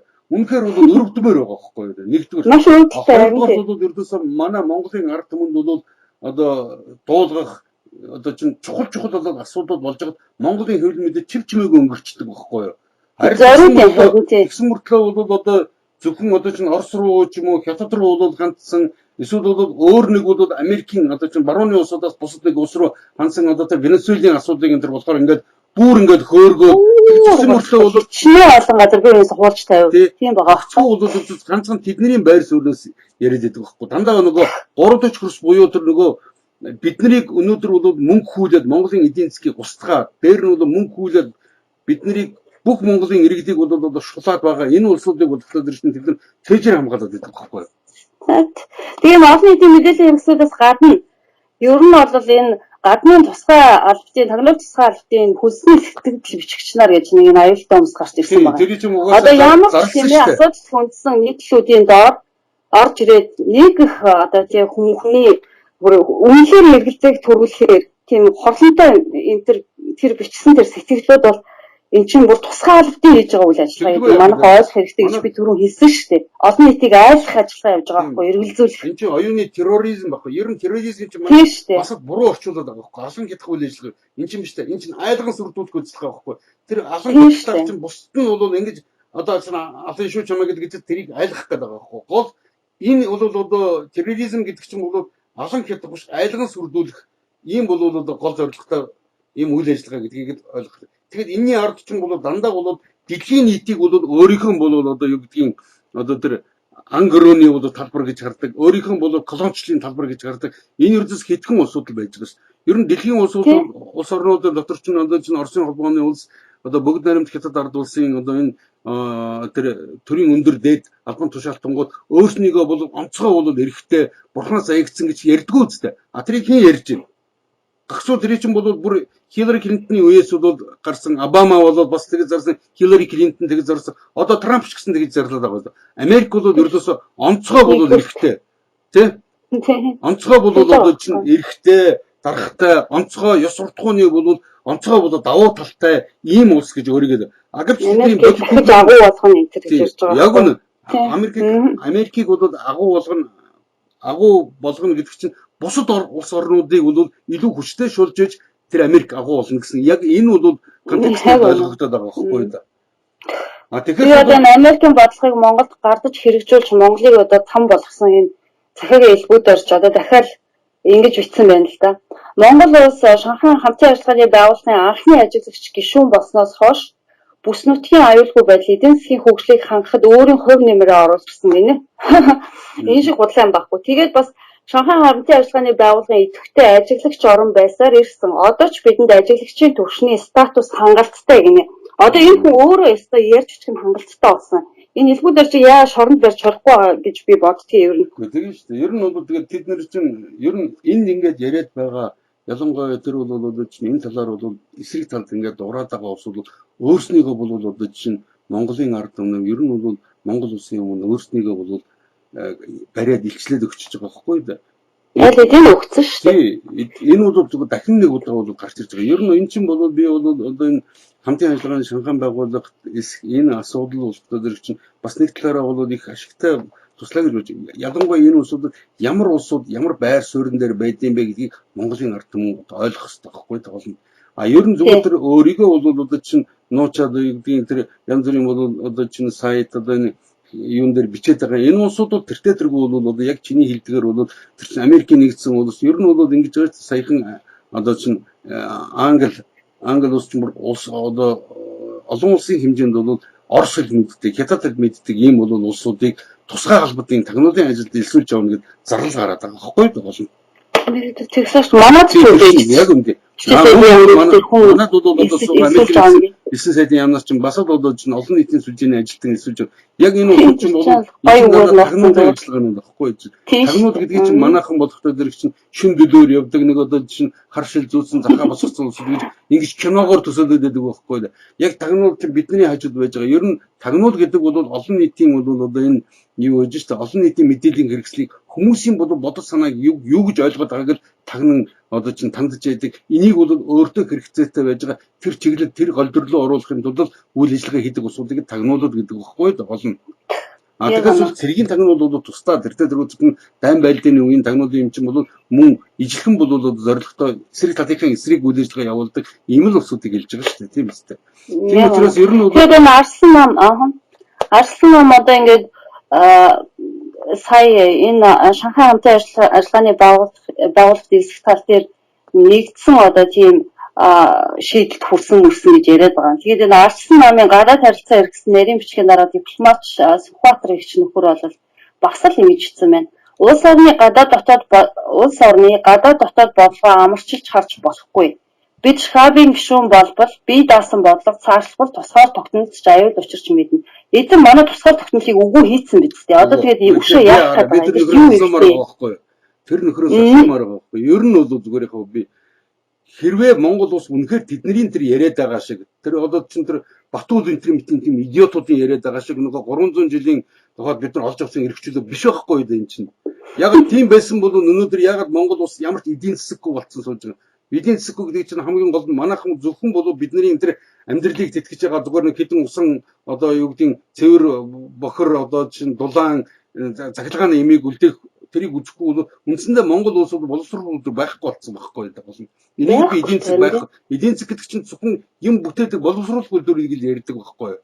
Тэгээс бол ямар нэгэн газар бол одоо чинь 2 хүн 20 хүн амьдрал ашигласан тэд чинь өөртөө бол одоо тохирдог бол ус одоо юу гэдэг усаа авдаг бол одоо дор хаяж нэг одоо булгахтай эсвэл бол өөртөө нэг одоо чинь бохроо гаргадаг нэг юутай тийм үстэй одоо чинь бизнестэй нэг газартай ч юм уу ингэж болдог энэ юмнуудыг бид нар эдийн засаг гэж харж болохгүй байхгүй дээ гол нь.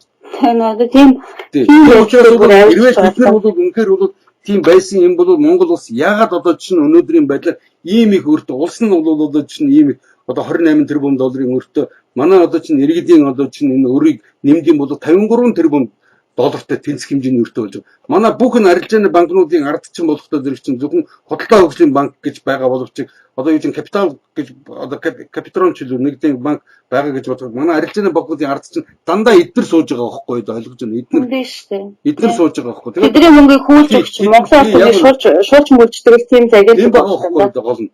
Тэрийг та нар манай иргэд энийг жиг нүдээ бол нээгээд одоо юу гэдгийг чихээ онгол энийг ойлгон ухаарах цаг болсон шүү дээ. Та нар одоо чинь өөрснөө бол яг тэдний өрөнд орчоод хинийхээ өрөнд орсон гэдгийг бол та нар одоо хүртэл ойлгохгүй, мэдрэхгүй, энийгээ хүлээн зөвшөөрөхгүй байна гэдэг бол энэ өрийн дөмнөөс гарах ямар ч боломжгүй гэсэн үг шүү дээ. Өнөөдөр бол одоо чинь надаас ингээд одоо уулзахаар хүмүүс гарцсан хаана вэ гэж яриад байгаа байхгүй юу? Гарц гэдэг нь ярихын тулд чинь би одоо юу гэдэг бид нар хүн тайлбарлаж байна. Энэ чинь эмчгүй юм бол таныг бол одоо чинь би яагаад ямар учраас хизээ өвдөж гэсэн одоо чинь ямар одоо чинь эргэтэнд чинь энэ чинь халдварлалт одоо юу гэдгийг үсэрхийлсэн ийм бол байгааг би танд бол унш тавьчихж байгаа тийм үү одоо тийм агэр та бол одоо хүртэл бол одоо чинь өвчлсөн гэдгээ өөрөө хүлээн зөвшөөрөхгүй байхад би танд яаж одоо чинь эмчлэг харахыг хэлж өгөх юм бэ боломжгүй байхгүй дээр чинь ойлгож байна уу эмчлэг хэрэг ямар нэг юм хийсэн гэдэг байгаа. Тэгээ юу хийх нь тодорхойгүй. Юм хийсэн ч гэсэн дэмжихгүй байхгүй. Юм ойлгох. Яг үнэ. Тэр хүн чинь өөрөө бол энэс гарыг гэсэн хүсэл эрмэлзэлтэй байх хэрэгтэй. Дор одоо чинь өвчнөө эдгэе гэсэн хүсэл эрмэлзэлтэй байж эмч бол одоо чинь тэр өвчнийг нь зөв оншилж байж зөв яадаг үстэй. Одоо зөв бол одоо надад нэг залуу хүн бичиж байна л та. Тэгээ ингэнэ таны одоо болгоосоо ингэж ярилцлага хийж ингэж байгаа нь бол маш сайн байна. Одоо тэгээд юу нэ Шанхай хамтын ажиллагааны байгууллагын эсхүн зөв үгүй юу гэсэн ярилцлага хийж өг. Гэхдээ бол мань хүний өөр нэг аргумент нь болохоор би бол ойлгохгүй байх хэрэгтэй. Надад бол бэлэн юм хариулт хэрэгтэй байна. Тэгэхээр чи яагаад ойлгохгүй байгаа гэсэн чинь ер нь ард түмэн ингээд ойлгохгүй байх хэрэгтэй байдаг. Та нар л юм хийж өгөх хэрэгтэй гэж шүү дээ. Би яасан. Миний дөө чи ястэ тий ойлгохгүй байх эрх чөлөөгөө эдлэн гэж байгаа бол энэ ард түмэнд уушаа гарах гарц байхгүй. Бидний өнөөдөр тулгцсан байгаа энэ бүх нийгмийн байгууллагын өөрөө ард түмэн удирдагч одоо удирдах авч явах жолоодох хүнээс сонгодог юм систем ээ. Чи би болоргын хитэн цөөхөн номыг уншсан. Чи тэгээд яагаад над номнуудын бүгдийг нь уншихгүй байгаа юм? Би тэгээд ард түмэн бол хүүхчиг байдаг. Би бол хүүхчиг байх хэрэгтэй гэж ярьж байгаа байхгүй юу? Гол санаа нь. Тэг би гэсэн энэ бол ял цэцэрлэг биш ээ. Та нар мэдгүй юм аа болохоор өөд уруугүй бичээд гинт том хүн болчдөг. Юм яг гол асуудлаа судалдаггүй. Судлах дээр тулаад ирэхээр бэлэн хариулт хэрэгтэй. Та нар хийчих, чи хийчих. Одоо тэгж штэ. Германд байгаа одоо манай нэг бас нэг таньдаг ах. Солонгоо дээр дүүгнийг өөр та нар наадмаараа гинэ. Юу наадам, юу дүүгэн гэсэн чинь та нар л урьчих. Тэгээд тэр хүн өөрөө юу хийж байгаа? Юу бид нар тийм төсөө санхүү байхгүй штэ. Яаж байгаа юм гэсэн чинь. Яг наадмаар л та нар урьчнэ гэж байгаа аахгүй Эрдэнэт ах. Тэгээ би өөр ирээд болж байгаа. Тэгснээр би зүгээр л санал бодлоо гэдэг. Бүх хүн юм ярихдаа зүгээр л гэдэг үг хэрэглэв. Зүгээр л гэж өгч байгаа. Монголын тусгаар техник бидний ирээд өнөөдрийн бидний ахуй амьдрал зүгээр л гэдэг төвшөнд очичоо зүгээр хин нэг хүний ярьдаг тоглоомын сэдв болчиход байгаа юм бид нар түшээ ямар ч ирээдүй байхгүй байхгүй юу. Өнөөдөр бид нар тэрийг хатуу ойлгох хэрэгтэй. Тэгчээд чи яасан сарамгч шиг хүнтэй барыг аимшигтай харьцдгийг энтер гээд байгаа. Өнөөдөр бид нарт ерөөсөө тий сахилга дэгж урам үнэн бодит байдлыг ярьдаг ийм хатуу байхаас өөр ямар ч сонголтыг энэ ардчлагчд чинь энэ барууныхан чинь өгөөгүй. Өнөөдөр бидэрт ингэж ярихаас өөр ямар ч өөр арга байхгүй байгаа байхгүй. Тэгээд хоёлоо одоо хамгийн сүүлчийнхэн асуудал руу оръё. Энэ гадаад улс төрийн байдалтай маш амжилттай хурцдаж байна. Дэлхийг хэрсэн байгаа энэ Америкийн цэргийн баазын жилээр хүчсэн ямар аимшигтай нэмэгдэж байна. Өнөөдөр манай төв бус нутгийн хил хязгаарт нэвчээд улам их тойрж бичээд бүх одоо зүсгээ ингээд арзаалгаад хуучин социалист блокийн ихэнх улс орныг эзлэн авсан байж шүү дээ. Одоо энэ латер визүү одоо бүгд тийм ээ. Ийм одоо энэс үүдэлтэй ингээд дэлхийн 3 дугаар дайны аюулч гэсэн хайнд ирсэн сая одоо сэрд болсон барууны төрмөл тод харууллаа. Хэдийгээр одоо монголчууд бид газар зүүн хамгийн ашигтай байрлал дэлхий дээр байж байгаа. Хоёр том гүрний донд байдаг ч гэсэн гадаад бодлохоор тэр одоо үндсэн хуулиар энэ барууны колонийн бодлогын одоо гол суур бааз болсон энэ байдлаараа бүс нутагтайгаа ямар ч нэгдмэл нэг байр суурин дээр биш. Харин ч энэ барууны ашиг сонирхолд үйлчлж ирлээ. Тийм учраас бол хамтын ажиллагааны Шанхай байгууллага одоо элсэх асуудлыг ингээ ярихаар одоо ерөөсөө л ингээд хятадд бидрийг тавиад өгөх гэж ингээд яриад байгаа. Гэтэл манай үндсэн хууль энэ бүх хууль дүрмүүдийг хэн ингэж өөрчилж биднэрт өнөөдөр хятадд бүх үүд хаалгыг маань нээж өгсөн. Өнөөдөр хятадд хичнээн олон үйлдвэрүүд барууны үндсэн намсын үйлдвэрүүд байгаа юм. Тэднэрт бид нар үнгүй шахуу маш их нөөц баялаг одоо бүх түүхийг таар явуулж байна. Тэрний гол одоо ашиг хүртэгч нь хийн. Хаана ямар газар тэр хятадын хямд ажиллах хүч манай хямд одоо баялаг энэ юун дээр үндэслээд хэн энэний ашигыг сорж байгаа юм. Өнөөдөр энэ хэний хийсэн үйл ажиллагаа вэ гэдэг яагаад бид нар харахгүй байгаа юм. Тэгэж ярих юм бол энэ хамтын ажиллагааны Шанхай байгууллага анх байгуулагдсаар хэдийн цэргийн салбарын ихтгэлцлийг бэхжүүлэх тухай гэрээ гишүүн орнуудынхаа дүнд хийсэн байдаг. Тийм үстэй болов. Энэ чинь өнөөдөр юу хэлж байна вэ гэхээр бид нар аюултай дэлхий дээр аюулгүй байдлаа хамгаалахын тулд бус нутагтайгаа хамтрах хэрэгтэй болчихжээ. Өнөөдөр улс орны тусгай тогтнол ярихаас өмнө бид нар эхлээд манай төр засаг бидний улс орон аюулгүй байдалд байна уугүй юу гэдгийг ярих хэрэгтэй болчлоо. Аюулгүй байдал үгүй байхгүй болчиход байна. Энэ тухай та одоо дүгнэж нэгтгэж үгээ хэлэхгүй болов. Тэгээд хараа ер нь юм байгаа шүү дээ. Америкийн нэгдсэн улс бол саяхан бол одоо чинь 2 жилийн өмнө батлагдсан энэ бол одоо Аз одоо номхон далайн энэ бүс нутгуудын одоо явуулах үйл ажиллагааны нэг тийм номлол гэж албан ёсны баримтчиг гарсан л та.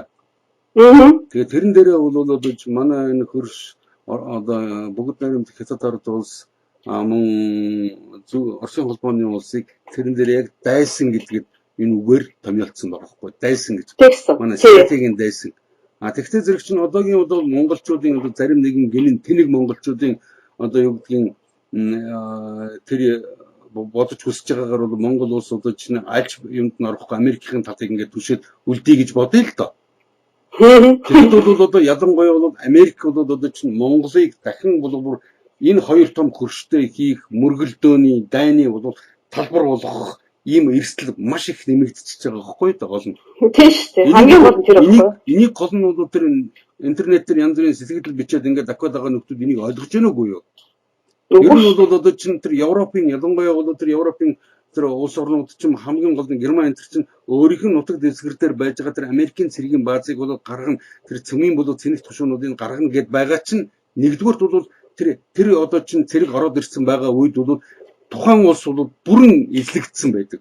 Тухайн улс өөрийн бодлогыг явуулах ямар ч бол одоо чинь болцоогүй болдог. Ягаад бол ердөөсөө тэр одоо юу гэдэг тэр тэдний грек нь бол гадаа босгон дээр нь бол одоо юу гэдэг грек нь гадаа гэдэг чинь би тэр байшин одоо чинь саарл ордных нь юм уу эсвэл тэр засгийн газрынх нь ердөөсөө гадна талд нь бол тэр Америкийн цэргийн бааз бол байж байгаа. Харийн улсын цэргийн бааз байж байгаа. Энэ тохиолдолд өөрийн бодлогыг явуулах ямар ч боломжгүй. Хоёрдугаарт чинь бол энэ улс чинь чиний нутаг дээр бол өөрийнхөө одоо чинь цэргийн бааз зэргийг байрлуулчаад тэгээд бол одоо чинь танаа тухайн бол одоо юу гэдэг улстай хил залгаа байж байгаа том өрс том одоо хөршийг нь бол элдв байдлаар бол ингээд өдөөд хатгаад байгаа. Тэгэхээр ямар нэгэн туршилт болоод байгаа атом бөмбөг бол одоо юу гэдгийг тийм Пуужин энэ төр харагдсан бол зөвхөн тэр эн чинь бол Америк руу харахгүй байхгүй да. Тэр Америкийн цэргийн бааз байрлаж байгаа тэр яна Герман одоо энэ Балтийн тэнгисийн орнуудын тэр газар нутг руу харагддаг байхгүй да.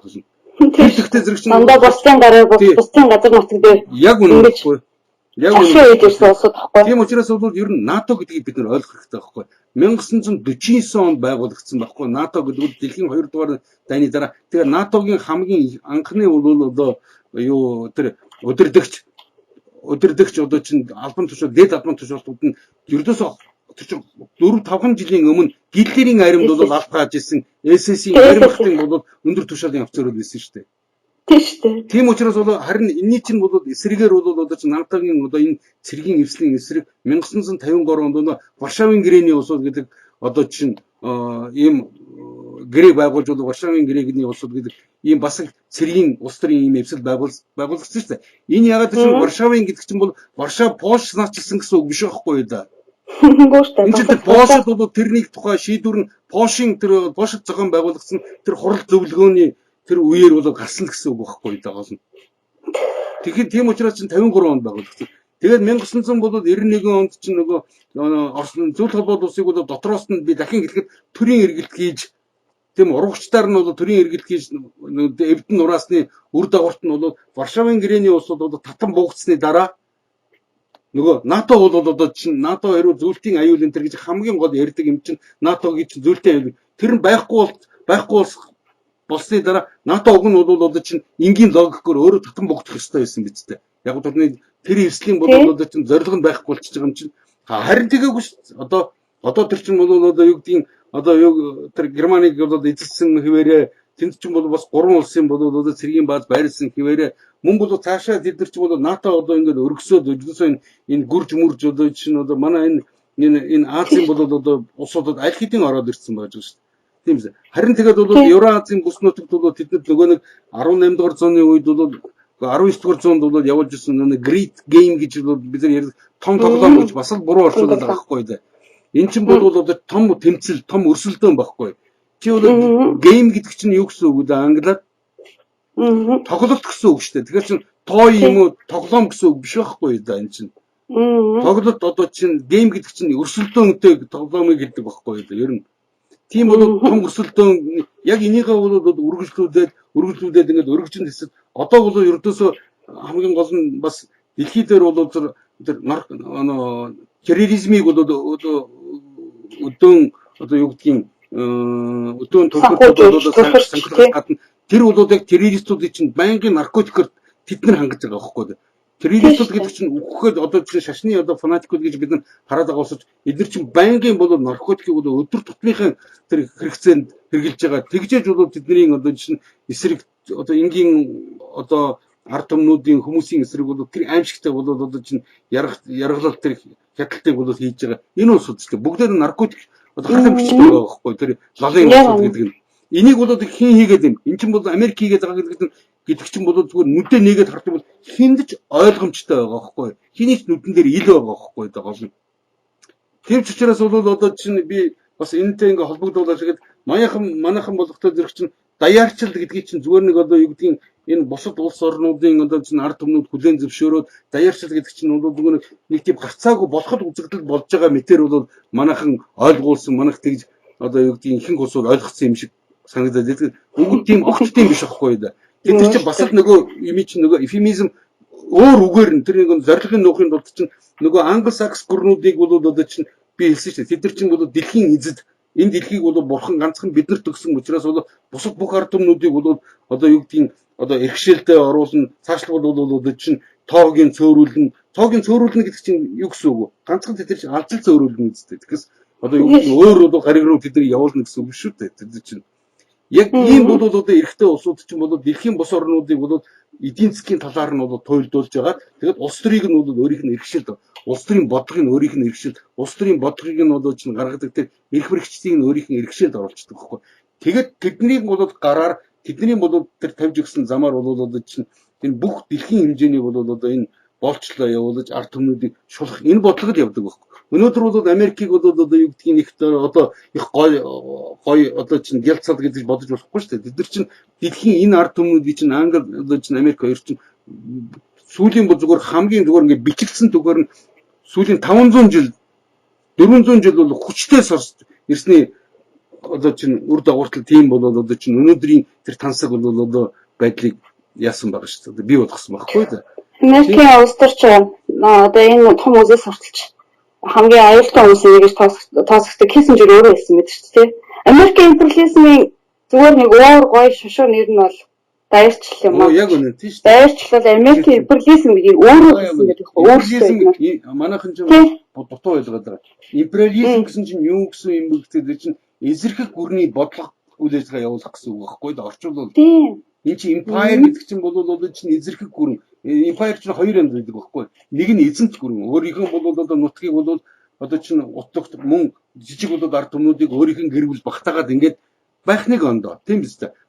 Бусдын бол эзэрхэх гүрэн гэдэг бусдын төв болгосож бүр одоо чинь хэд хэдэн улсыг бүр төв далай алсгасаж явдаг чинь энийг чинь эзэрхэх гүрэн гэдэг байгаа байхгүй да.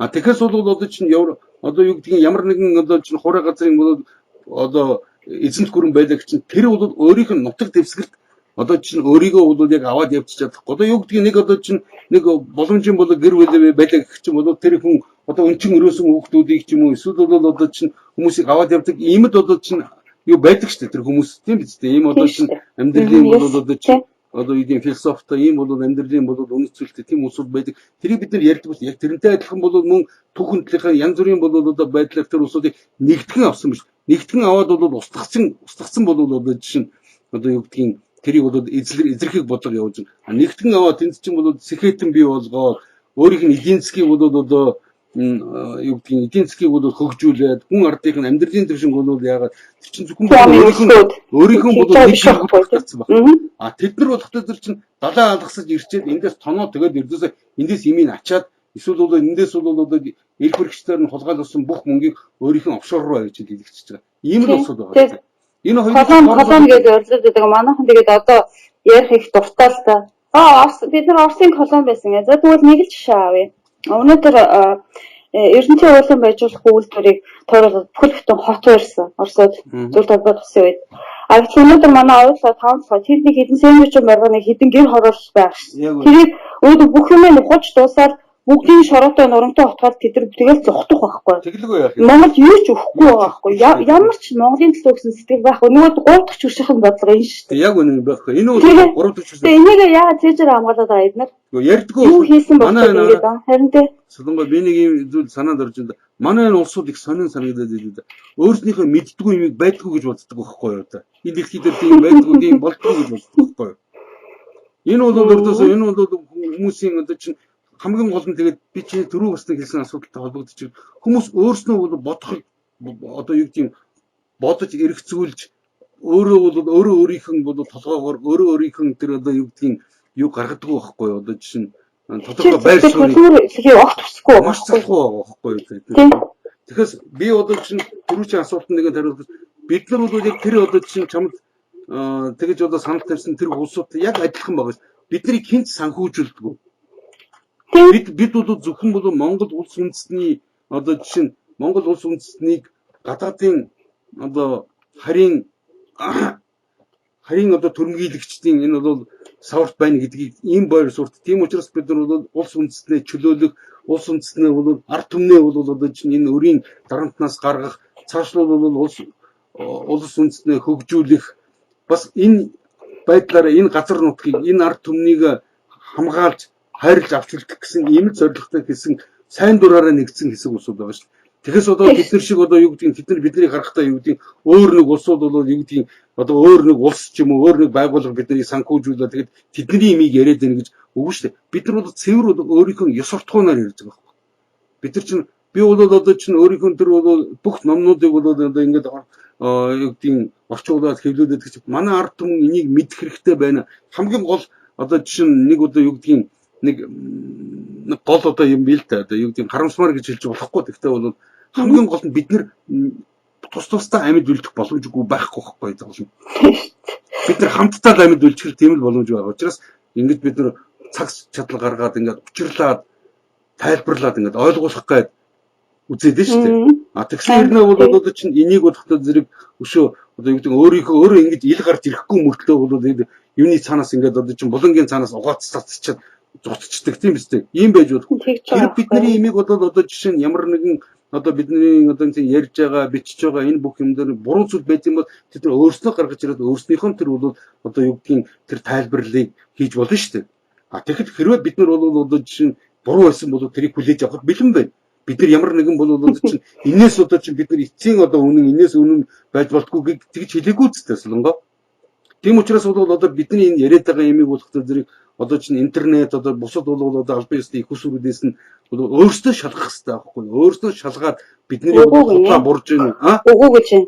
Тэгээд хийж байгаа байхгүй. Чи ер нь тэгээд юм ойлгох гээд байгаа юм бол ер нь хүмүүсийг бараг гууж аргадаж ингэж тэр юмнуудаа хийгээд байна. Тэрээсээ нэг тийм ойлгох гэж байгаа юм бол гэдэг чи юу гэсэн үг юм бэ? Чи надад ямар нэг юм ойлгож өгчгийг одоо гүйгүүлэх гээд байгаа юм биш үү? Чи өөрийнхөө хүүхдээ ирээдүйн төлөө юм хийж байгаа гэдгийг чи ойлгож гин үгүй юу гэж би бичсэн. Юм бол манайх ингээд ийм ухамсаргүй байна гэдэг маань өөрөө юг харуулж байна гэхээр монголчууд эрхчлөөнийхөө төлөө тэнцэлж бэлэн биш байна гэдгийг харуулж байгаа хөө. Өнөөдөр Монголын үндэсний чөлөөлөх хөтөлбөөн бидрийг байгууллаа гэд та нар өшөө дахиад үйл ажиллагаагаа идэвхжүүл та нар тийм одоо энэ мэдээлэлээ яаж олон түмэнд хүргэх гэж юм гэдэг ингээд юм сончсон байдалтай юм хүмүүс устж асуугаад байна. Би гişүн болох гээд байгаа юм шиг болохгүй ч байгаа юм шиг одоо тийм сайн уу. Тийм байж байгаа байхгүй. За яг бид нар ингээд өөрсдийнхээ хийж чадах юм бүгдийг нэгээд ингээд явнаа урагшлан тэртээ тэргүү. А гэхдээ чи яг юу хийх гээд байгаа? Чи одоо та нар яаж энэ юмаа энэ ярьсуудаа юмнууд яаж цааш нь төгөөх ингээд асуугаад байгаа юм. Би энд чи яаж орцох вэ? Яаж чадах юм юу вэ гэж чи яагаад гэж ярихгүй байгаа юм гэж би асууж байгаа эргүүлээд бид нар таны түрүү хэлсэн шүү дээ бид нар өгөх юм бол хамтдаа өгөх энэ улс орн ингээд сүрэх юм бол бид нар бүгдээрийнх нь хувьд адилхан хамтдаа тийм учраас бид нар энийг босгохын тулд бид нар өөрсдөө бүгдээрээ өөрсдөөсөө зүтгэл хөдөлмөр чагмаар санаачлаг гарах хэрэгтэй байхгүй. Тэгэхгүй зүгээр л дээ энэ болортой хоёрын яриаг сонсомоор байна гэдэг. Одоо хайшаа энэ одоо нэг нөө маргааш одоо нэг ховж ившиг одоо ингээд зүгээр энэ хүмүүс юу гэж ярьж байна. Тэр ер нь бол олон урагч үзэл байдаг. Олон талаас ингээд ярьж байгаа гэдэг. Ингээд суугаад ах юм бол одоо бидний ирээд өгөх харанхуй андаа л гэж хэлье да боловгоо. За. Би тэгээд цаг зав гаргаж ярьсанд маш их баярлалаа. Эцэст нь нэг л одоо үг хэлчихье гэж үзээ. Ер нь бол манай ард түмэн ярьдаг шүү дээ. Ер нь ганц мод гал болдгоо ээ. Ганц айл бол одоо чинь тэ одоо юу гэдгийг юу болдгоо гэж одоо сахалт болдгоо. Ингэж бол манай ард түмэн сургаж ирсэн. Нэгдүгээр, хоёрдугаар бол Монгол улс одоо чинь тэр хамтын ажиллагааны Шанхай байгууллагад элсэн ч адилхан элсээгүй ч тэр байгууллага өөрийнхөө имийг хийгээд явна. Харин ч би энэ байгууллагууд бол нэгэн бол бид нар хоцорчлоо гэж бодож байгаа байхгүй юу? Энэ хамтын одоо байгууллага дотор олон талын бол одоо тэр энэ Шанхай хамтын ажиллагааны Шанхай байгууллагын энэ хүрээнд бол тэр Азийн одоо энэ нөгөө дэд бүтцийг одоо санхүүжүүлэх энэ банкнаас бол бид нар зээл авах одоо чинь улс орноо тэднэртэй хамгийн гол нь бол одоо ойртон ажиллах хэрэгтэй байхгүй юу? Хамгийн гол нь Америкийн бол доллар гэдэг энэ бол зүгээр нэг хэсэг улсуудын Америкийн засгийн газар зээлүүддэг. Энд чинь зүгээр хоосонгоноос гаргаж байгаа зүгээр энэ цаасан дээр хийлцэн мөнгө гээд хэвлэлцэн ийм л одоо юу ч үү. Энэний ард ямар ч бол Америкаас одоо чинь Америк доллароос бол одоо чинь орд нь юуч байхгүй байхгүй юу? Тэгэхээр бол одоо чинь бусад ямар нэгэн өөр улсын одоо жишээ нь одоо чинь мөнгө тэмдэгт гэдэг бол тэрний чинь ард нь бол бараа таваар үйлдвэрлэсэн бол одоо чинь ийм одоо хүн хэрэгжилж болох ийм юунууд байдаг. Энүүгээр баталгааждаг байхгүй доо гол нь. Алтыг чи хүмүүс идэж ууж болохгүй шүү дээ. Өмсөл алт чи ердөөсөө зүгээр хүмүүс л тэгж хүлээж авдаг учраас бол тийм болгоцсон болохоос алт бол ямар нэгэн бол өөр эдийн засгийн бол одоо тийм чухал юм байхгүй байхгүй тэрэн дээр. За ингээд би дуусгах гэж бодчих. За тэгээ маш их баярлалаа Уларваа. За баярлалаа. За түр баярлалаа.